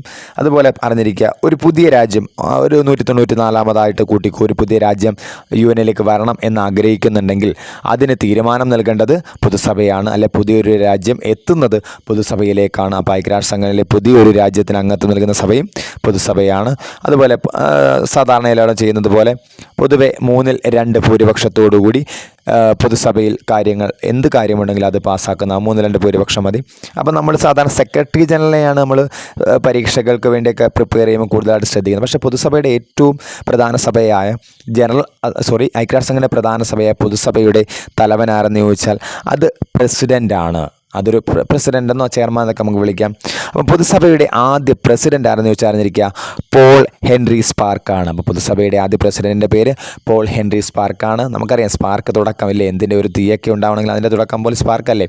അപ്പം പൊതുസഭയുടെ ആദ്യ പ്രസിഡൻറ്റിൻ്റെ പേര് പോൾ ഹെൻറി സ്പാർക്ക് എന്നാണ്. അതുപോലെ അറിഞ്ഞിരിക്കുക, പൊതുസഭയുടെ ആദ്യത്തെ വനിതാ പ്രസിഡൻറ്റ്, പൊതുസഭയുടെ ചരിത്രത്തിലെ ആദ്യ വനിതാ പ്രസിഡന്റ് ഇന്ത്യക്കാരിയാണ് വിജയലക്ഷ്മി പണ്ഡിറ്റ്. അപ്പോൾ പൊതുസഭയുടെ 9ാമത്തെ പ്രസിഡന്റ് ആയിരുന്നു കേട്ടോ. അപ്പോൾ പൊതുസഭയുടെ ആദ്യത്തെ പ്രസിഡന്റിനെ ചോദിച്ചാലും ഇന്ത്യയിൽ നിന്നുള്ള ആദ്യ പ്രസിഡന്റിനെ ചോദിച്ചാലും ആദ്യ വനിതാ പ്രസിഡന്റിനെ ചോദിച്ചാലും അത് വിജയലക്ഷ്മി പണ്ഡിറ്റാണ്. പറഞ്ഞിരിക്കുക, പൊതുസഭയുടെ ആദ്യ പ്രസിഡന്റ് പോൾ ഹെൻറി സ്പാർക്കും പൊതുസഭയുടെ ആദ്യത്തെ വനിതാ പ്രസിഡന്റ് അല്ലെങ്കിൽ ഇന്ത്യയിൽ നിന്നുള്ള പ്രസിഡന്റ് വിജയലക്ഷ്മി പണ്ഡിറ്റുമാണ്. സാധാരണ പ്രസിഡന്റുമാരുടെ കാലാവധി 1 വർഷം മാത്രമാണ് നമ്മുടെ പൊതുസഭ നൽകുന്നത്. 1 വർഷം മാത്രമേ ഉള്ളൂ പൊതുസഭയുടെ പ്രസിഡന്റുമാരുടെ. നമ്മളിപ്പോൾ പറഞ്ഞു പൊതുസഭയുടെ പ്രസിഡന്റ് കാലാവധി 1 വർഷമാണ്. ഇപ്പോഴത്തെ പൊതുസഭയുടെ പ്രസിഡന്റ് കാമറൂണിൻ്റെ മുൻ പ്രധാനമന്ത്രിയൊക്കെ ആയിരുന്നു ഫിലമോൺ യാങ് എന്ന് പറയുന്ന മുൻ കാമറൂൺ പ്രധാനമന്ത്രിയാണ് ഇപ്പോഴത്തെ ഐക്യരാഷ്ട്ര സംഘടനയുടെ പ്രധാന ഘടകമായ പൊതുസഭയുടെ പ്രസിഡന്റ് എന്നറിഞ്ഞിരിക്കുക. ഇപ്പം 2024 സെപ്റ്റംബർ 10-ാം തീയതിയാണ് അദ്ദേഹം ഐക്യരാഷ്ട്ര സംഘടനയുടെ പൊതുസഭയുടെ പ്രസിഡൻ്റായി സ്ഥാനമേറ്റത്. അവിടെ ഒരു പോയിൻ്റ് കൂടി ഓർത്തിരിക്കണം, സാധാരണ ഐക്യരാഷ്ട്ര സംഘടനയുടെ പൊതുസഭയുടെ സമ്മേളനം ചേർന്നത് എപ്പോഴും നമ്മുടെ സെപ്റ്റംബർ മാസത്തിലെ ആദ്യ ചൊവ്വാഴ്ചയോ അല്ലെ തുറന്ന് വരുന്ന ദിവസങ്ങളിലോ ആയിരിക്കും. അപ്പോൾ പൊതുവെ സെപ്റ്റംബർ മാസത്തിലാണ് ഐക്യരാഷ്ട്ര സംഘടനയുടെ പൊതുസഭയുടെ പൊതുവായ സമ്മേളനങ്ങൾ ചേരുന്നത്. ഇപ്പോഴത്തെ പ്രസിഡന്റിനെ ചോദിച്ചാൽ നമ്മൾ അറിഞ്ഞിരിക്കണം, ഫിലമോൺ യാങ് ആണ് പുതിയതായ ഐക്യരാഷ്ട്ര സംഘടനയുടെ പ്രസിഡന്റായി സ്ഥാനമേറ്റിട്ടുള്ളതെന്ന് തിരിച്ചറിഞ്ഞിരിക്കാം. നമ്മൾ പൊതുസഭയെക്കുറിച്ച് പറഞ്ഞു. പൊതുസഭ ഏറ്റവും വലിയ ഘടകമാണ്. അതിൽ ലോക പാർലമെൻറ്റ് എന്നറിയപ്പെടുന്നു എന്നുള്ള കാര്യം നമ്മൾ സൂചിപ്പിച്ചു. ആസ്ഥാനം ന്യൂയോർക്ക് ആണെങ്കിലും ആദ്യ സമ്മേളനം ചേർന്നത് ലണ്ടനാണെന്ന് അറിഞ്ഞിരിക്കണം. ഒരു രാജ്യത്തിന് 5 പ്രതിനിധികളെ വിടുകയും അവർക്ക് 5 പേർക്കും കൂടി ഒരു വോട്ട് മാത്രമേ ഉള്ളൂ. പൊതുവെ 3/2 ഭൂരിപക്ഷത്തിന് എല്ലാ കാര്യങ്ങളും പാസ്സാക്കപ്പെടുന്നൊരു സഭയാണ്. പോൾ ഹെൻറി സ്പാർക്ക് ഇതിൻ്റെ ആദ്യത്തെ പ്രസിഡൻ്റായിരുന്നു. 1 വർഷം മാത്രമാണ് പ്രസിഡൻ്റെ കാലാവധി. വിജയലക്ഷ്മി പണ്ഡിറ്റ് ഈ പദവിയിലെത്തുന്ന ആദ്യ ഇന്ത്യയിൽ നിന്നുള്ള വ്യക്തിയും ഒപ്പം ആദ്യത്തെ വനിതയുമായിരുന്നു. അതുപോലെ തന്നെ അറിഞ്ഞിരിക്കേണ്ടത് ഇപ്പോഴത്തെ പ്രസിഡൻറ്റ് കാമറൂണുകാരനായ ഫിലമോൺ യാങ് ആണെന്നുള്ള ഓർമ്മ വേണം. അതോടൊപ്പം തന്നെ സെപ്റ്റംബർ മാസത്തിൽ ചൊവ്വാഴ്ചയാണ്, അത് ചൊവ്വാഴ്ചയാണ് പൊതുസഭയുടെ സമ്മേളനങ്ങൾ ചേരുന്നതെന്ന് കൂടി അറിഞ്ഞിരിക്കാം. ഐക്യരാഷ്ട്ര സംഘടനയുടെ പൊതുസഭ കഴിഞ്ഞാൽ ഏറ്റവും പ്രധാനപ്പെട്ട അടുത്ത ഘടകം UN സെക്രട്ടേറിയറ്റ് ആണ്. അപ്പോൾ അതിൻ്റെ ആസ്ഥാനം ന്യൂയോർക്ക് തന്നെയാണ്, നമ്മൾ നേരത്തെ പറഞ്ഞു കഴിഞ്ഞു. പക്ഷേ ആസ്ഥാനം ഒരു പ്രോപ്പർ പ്ലേസ് എന്ന് കൂടി അറിഞ്ഞിരിക്കണം, സട്ടൺ പ്ലേസ് ആണ്. അപ്പോൾ സട്ടൺ പ്ലേസ് എന്തിൻ്റെ ആസ്ഥാനം എന്ന് ചോദിച്ചാൽ UNOയുടെ സെക്രട്ടേറിയറ്റിൻ്റെ ആസ്ഥാനമാണ് സട്ടൺ പ്ലേസ് എന്ന് അറിഞ്ഞിരിക്കണം. അതുപോലെ UNOയുടെ ദൈനംദിന പ്രവർത്തനങ്ങൾ നിയന്ത്രിക്കുന്നത് നമ്മളുടെ UN സെക്രട്ടേറിയറ്റാണ്. അപ്പോൾ നമ്മൾ മുമ്പേ പറഞ്ഞു നിയമസഭയ്ക്ക് തുല്യമാണ് നമ്മളുടെ പൊതുസഭയെന്ന് പറഞ്ഞെങ്കിൽ ഏതാണ്ട് നമ്മളുടെ സെക്രട്ടേറിയറ്റ് ചീഫ് സെക്രട്ടറി മുതൽ ഇങ്ങോട്ട് നടത്തുന്ന ഉദ്യോഗസ്ഥവൃന്ദത്തിൻ്റെ പ്രവർത്തനമുണ്ടല്ലോ, അതുപോലെയാണ് UNൻ്റെ സെക്രട്ടേറിയറ്റും പ്രവർത്തിക്കുന്നത്. അപ്പോൾ UN സെക്രട്ടറിയുടെ പ്രധാനപ്പെട്ട രണ്ടാമത്തെ ഘടകമാണ്. UN സെക്രട്ടേറിയറ്റിൻ്റെ ആസ്ഥാനം എവിടെയെന്ന് ചോദിച്ചാൽ അത് ന്യൂയോർക്കിലെ സട്ടൺ പ്ലേസാണ്. ഒപ്പം അറിഞ്ഞിരിക്കുക, UN സെക്രട്ടേറിയറ്റിലെ പ്രധാനപ്പെട്ട ഉദ്യോഗസ്ഥൻ്റെ പേരാണ് സെക്രട്ടറി ജനറൽ. അപ്പോൾ സെക്രട്ടറി ജനറൽ നമ്മൾ പൊതുവെ ചർച്ച ചെയ്യുമ്പോൾ അറിഞ്ഞിരിക്കണം, അദ്ദേഹം എവിടുത്തെ ഉദ്യോഗസ്ഥനാണ്? ഐക്യരാഷ്ട്ര സംഘടനയുടെ പ്രധാനപ്പെട്ട ഓർഗനുകൾ സെക്കൻഡ് ലാർജസ്റ്റ് ഓർഗനായ UN സെക്രട്ടേറിയറ്റിലെ ഏറ്റവും പ്രധാന ഉദ്യോഗസ്ഥൻ്റെ പേരാണ് സെക്രട്ടറി ജനറൽ. അറിഞ്ഞിരിക്കുക, അദ്ദേഹത്തിൻ്റെ കാലാവധി സാധാരണ 5 വർഷമാണ്. അപ്പോൾ ചില സാഹചര്യങ്ങളിൽ അത് 5 വർഷത്തിനപ്പുറവും പോകാറുണ്ട്. 5 വർഷമാണ് കാലാവധി. അപ്പോൾ UNൻ്റെ രണ്ടാമത്തെ ഓർഗനായ UN സെക്രട്ടേറിയറ്റിൻ്റെ സെക്രട്ടറി ജനറൽ കാലാവധി 5 വർഷമാണ്. എങ്കിൽ ആദ്യത്തെ സെക്രട്ടറി ജനറൽ ആരെന്ന് ചോദിച്ചാൽ അത് ട്രിഗ്വേലിയാണ്. അപ്പോൾ UN സെക്രട്ടേറിയറ്റിൽ അല്ലെങ്കിൽ UNൻ്റെ ആദ്യ സെക്രട്ടറി ജനറലിൻ്റെ പേര് ട്രിഗ്വേലിയാണ്. അദ്ദേഹം നോർവേക്കാരനാണ് ട്രിഗ്വേലി. ഇദ്ദേഹം തന്നെയാണ് രാജിവെച്ച ആദ്യത്തെ UN സെക്രട്ടറി ജനറൽ ആരെന്ന് ചോദിച്ചാലും അതും ട്രിഗ്വേലി തന്നെയാണെന്ന് അറിഞ്ഞിരിക്കുക. അപ്പോൾ ട്രിഗ്വേലി ആദ്യ പ്രസിഡൻ്റ് ആണെങ്കിൽ ഏഷ്യയിൽ നിന്നുള്ള ആദ്യത്തെ സെക്രട്ടറി ജനറൽ ആരെന്ന് ചോദിച്ചാൽ അത് ഊതാണ്ട് എന്നൊക്കെ പറയാറുണ്ട്. അപ്പോൾ ഏഷ്യയിൽ നിന്നുള്ള ആദ്യത്തെ സെക്രട്ടറി ജനറൽ ആരെന്ന് ചോദിച്ചാൽ ഊതാണ്ടാണ്. ഇദ്ദേഹം നമ്മുടെ പഴയ ബർമ്മ അല്ലെ ഇപ്പോഴത്തെ മ്യാൻമാർ സ്വദേശിയാണ്. അതുപോലെ പദവിയിലിരിക്കെ അന്തരിച്ച അല്ലെങ്കിൽ നോബൽ സമ്മാനം ലഭിക്കുന്ന ആദ്യത്തെ സെക്രട്ടറി ജനറൽ ആരെന്ന് ചോദിച്ചാൽ ഡാഗ് ഹമ്മർസ്കോൾഡ്. അപ്പോൾ അറിഞ്ഞിരിക്കുക, ഡാഗ് ഹമ്മർസ്കോൾഡാണ് പദവിയിലിരിക്കെ അന്തരിച്ച ആദ്യത്തെ UNൻ്റെ സെക്രട്ടറി ജനറൽ. ഒപ്പം തന്നെ ഇദ്ദേഹമാണ് നോബൽ സമ്മാനം ലഭിക്കുന്ന, സമാധാനത്തിനായിരിക്കണം സ്വാഭാവികമായിട്ടും ഈ നോബൽ സമ്മാനങ്ങൾ ലഭിക്കുക. അപ്പോൾ സമാധാനത്തിനുള്ള നോബൽ സമ്മാനം ലഭിച്ച ആദ്യ UN സെക്രട്ടറി ജനറലാണ് ഡാഗ് ഹമ്മർസ്കോൾഡ്. പിൽക്കാലത്ത് നമ്മൾ കുറച്ച് പേരെങ്കിലും കേട്ട് തുടങ്ങിയ കോഫി അന്നനും സമാധാനത്തിലുള്ള നോബൽ സമ്മാനം ലഭിച്ചിട്ടുണ്ടെന്നുള്ള കാര്യം കൂടി അറിഞ്ഞിരിക്കുക. എങ്കിലും ആദ്യം കിട്ടിയത് ഡാഗ് ഹമ്മർസ്കോൾഡാണ്. ഒപ്പം അറിഞ്ഞിരിക്കുക, UNൻ്റെ ഇപ്പോഴത്തെ സെക്രട്ടറി ജനറൽ ആരെന്ന് ചോദിച്ചാൽ നമുക്കറിയാം ആരാണ്. അടുത്ത സമയത്തൊക്കെ 1-2 തവണ പരീക്ഷയ്ക്ക് ചോദിച്ചു ഇല്ലേ, ആ പോർട്ടുഗീസുകാരനായ അന്റോണിയോ ഗുട്ടറസ്. അപ്പോൾ UNൻ്റെ ഇപ്പോഴത്തെ സെക്രട്ടറി ജനറൽ 9ാമത് സെക്രട്ടറി ജനറലാണ്, അത് പോർട്ടുഗീസുകാരനായ അന്റോണിയോ ഗുട്ടറസ് ആണ്. അപ്പം തന്നെ അറിഞ്ഞിരിക്കുക, നമ്മൾ തൊട്ട് മുമ്പ് പറഞ്ഞ ഡാഗ് ഹമ്മർസ്കോൾഡിനും കോഫി അന്നനൊക്കെ നോബൽ പ്രൈസ് കിട്ടിയെന്ന് പറഞ്ഞു. ഡാഗ് ഹമ്മർസ്കോൾഡിൻ്റെ പേരിൽ ഒരു ലൈബ്രറി ഉണ്ട്. അപ്പോൾ UN ലൈബ്രറി ഡാഗ് ഹമ്മർസ്കോൾഡിൻ്റെ പേരിലാണ് അറിയപ്പെടുന്നത്. അത് ന്യൂയോർക്കിൽ തന്നെയാണ്. എന്നാൽ UN സർവകലാശാല ചോദിച്ചാൽ അത് ടോക്കിയോയിലാണ്. അപ്പോൾ അവിടെ തന്നെ ഉണ്ടല്ലേ യൂണിവേഴ്സിറ്റി, TU അടുത്തടുത്ത അക്ഷരങ്ങളാണ്. അപ്പോൾ യൂണിവേഴ്സിറ്റി ടോക്കിയോ, ജപ്പാനിലെ ടോക്കിയോയിലാണ്. UNൻ്റെ സമാധാന സർവകലാശാല മറ്റൊരു സർവകലാശാലയാണ് സമാധാന സർവകലാശാല. UNൻ്റെ സമാധാന സർവകലാശാല കോസ്റ്ററിക്കയിലാണ് അല്ലേ. സമാധാന സർവകലാശാല കോസ്റ്ററിക്കയിലാണെന്നുള്ള കാര്യം കൂടി അറിഞ്ഞിരിക്കുക. അപ്പോൾ നമ്മളിപ്പോൾ ഇവിടെ ചർച്ച ചെയ്തത് UNൻ്റെ സെക്രട്ടേറിയറ്റിനെ കുറിച്ചാണ്. പ്രധാനപ്പെട്ട പോയിന്റുകൾ: ദൈനംദിന പ്രവർത്തനം നടത്തുന്ന ഒരു സ്ഥലം ഈ UN സെക്രട്ടേറിയറ്റാണ്. അതുപോലെ ഇതിൻ്റെ ആസ്ഥാനം സട്ടൺ പ്ലേസ് ആണ്. ആദ്യ സെക്രട്ടറി ജനറൽ സെക്രട്ടറി ജനറൽ ട്രിഗ്വേലിയാണ്. രാജിവെച്ചതും ഇദ്ദേഹം തന്നെയാണ്. ട്രിഗ്വേലി നോർവേക്കാരനാണ്. ആദ്യത്തെ ഏഷ്യക്കാരൻ ബർമ്മ അല്ലെ മ്യാൻമാർക്കാരനായ യൂതാണ്ടാണ്. അതുപോലെ തന്നെ നോബൽ സമ്മാനം ആദ്യമായി ലഭിക്കുന്നതും അല്ലെങ്കിൽ പദവിയിലിരിക്കുക അന്തരിക്കുകയൊക്കെ ചെയ്ത ആദ്യത്തെ ഡാഗ് ഹമ്മർസ്കോൾഡാണ്. പിന്നീട് നോബൽ സമ്മാനം കോഫി അന്നനും കൂടി കിട്ടിയെന്ന് അറിഞ്ഞിരിക്കണം. ഒപ്പം തന്നെ അറിഞ്ഞിരിക്കണം മറ്റൊരു പോയിന്റ്, ഡാഗ് ഹമ്മർസ്കോൾഡ് ലൈബ്രറി ന്യൂയോർക്കിലാണ്. യൂണിവേഴ്സിറ്റി ടോക്കിയോയിലാണ്. സമാധാന സർവകലാശാല കോസ്റ്ററിക്കയിലാണ്. ഈ നിലവിലെ UNൻ്റെ സെക്രട്ടറി ജനറൽ ചോദിച്ചാൽ നമ്മൾ പറയും 9ാമത് സെക്രട്ടറി ജനറലാണ്. അദ്ദേഹത്തിൻ്റെ പേര് അന്റോണിയോ ഗുട്ടറസ് ആണ്. അന്റോണിയോ ഗുട്ടറസ് പോർട്ടുഗീസ് സ്വദേശിയാണ്. പൊതുവേ സെക്രട്ടറി ജനറൽമാരുടെ കാലാവധി 5 വർഷമാണ്. പക്ഷേ ജനറലി 5 വർഷത്തിനപ്പുറത്തേക്കും പോകുന്ന സാഹചര്യമുണ്ട്. ഈ UN സെക്രട്ടറി ജനറൽ സ്ഥാനത്തേക്ക് മത്സരിച്ച ഇന്ത്യക്കാരനാണ് നമ്മുടെ മലയാളിയായ ശശി തരൂർ എന്ന ഒരു തിരിച്ചറിവ് കൂടി നമുക്കുണ്ടാവണം. അപ്പോൾ ഈ പറഞ്ഞതിനകത്തുനിന്ന് നമ്മുടെ നിലവിലെ സെക്രട്ടറി ജനറലിനെ കുറേയധികം തവണ ചോദിച്ചിട്ടുണ്ട് PSC പരീക്ഷകൾക്ക്. ഐക്യരാഷ്ട്രസംഘടനയുടെ അടുത്ത പ്രധാനപ്പെട്ട ഒരു ഘടകമാണ് സുരക്ഷാ സമിതി. സുരക്ഷാ സമിതി എന്നോ രക്ഷാസമിതി എന്ന് നമുക്ക് പറയാം. പരിരക്ഷണ സമിതിയെ തിരിഞ്ഞു പോകാൻ പാടില്ല, അത് മറ്റൊരു ഘടകമാണ്. അപ്പോൾ സുരക്ഷാ സമിതി അല്ലെങ്കിൽ രക്ഷാസമിതി അല്ലെങ്കിൽ സെക്യൂരിറ്റി കൗൺസിൽ നമ്മൾ കാണാറുണ്ട്. ലോകത്തിൻ്റെ പല ഭാഗങ്ങളിൽ യുദ്ധം നടക്കുമ്പോഴും അല്ലെ പട്ടിണിയിലാവുന്ന സാഹചര്യത്തിലൊക്കെ ആഹാരവുമായി എത്തുകയും യുദ്ധമുഖത്തേക്ക് എത്തുകയൊക്കെ ചെയ്യുന്നത് രക്ഷാസമിതിയുമായി ബന്ധപ്പെട്ട ഒരു സൈന്യമാണ് ഐക്യരാഷ്ട്ര സംഘടനയുടേത്. അപ്പോൾ പ്രധാനപ്പെട്ട ഘടകമായ രക്ഷാസമിതിയെക്കുറിച്ച് അറിഞ്ഞിരിക്കുക. അപ്പോൾ ലോക സമാധാനവും സുരക്ഷിതത്വവും ഉറപ്പുവരുത്തുന്ന UN-ൻ്റെ ഘടകമാണ് രക്ഷാസമിതി എന്നറിഞ്ഞിരിക്കണം. ഇതിൻ്റെയും ആസ്ഥാനം ന്യൂയോർക്കാണ്. അപ്പോൾ ഇതിൽ നമുക്ക് രസകരമായ അല്ലെ വളരെ പരിചിതമായ ചില കാര്യങ്ങൾ ഇവിടെയുണ്ട്. UN രക്ഷാസമിതിയിലെ അംഗങ്ങളുടെ എണ്ണം 15 പേരാണ്. അപ്പോൾ UN രക്ഷാസമിതിയിലെ അംഗങ്ങളുടെ എണ്ണം 15 പേരാണ്. ഇതിൽ 5 പേർ സ്ഥിരാംഗങ്ങളാണ്. അവരൊരിക്കലും പിരിഞ്ഞു പോകില്ല. 5 പേർ സ്ഥിരാംഗങ്ങളും 10 രാഷ്ട്രങ്ങൾ, അതായത് 15-ലെ 5 കഴിഞ്ഞുള്ള ബാക്കി 10 രാഷ്ട്രങ്ങൾ അസ്ഥിര അംഗങ്ങളാണ്. അവരുടെ കാലാവധി 2 വർഷമാണ്.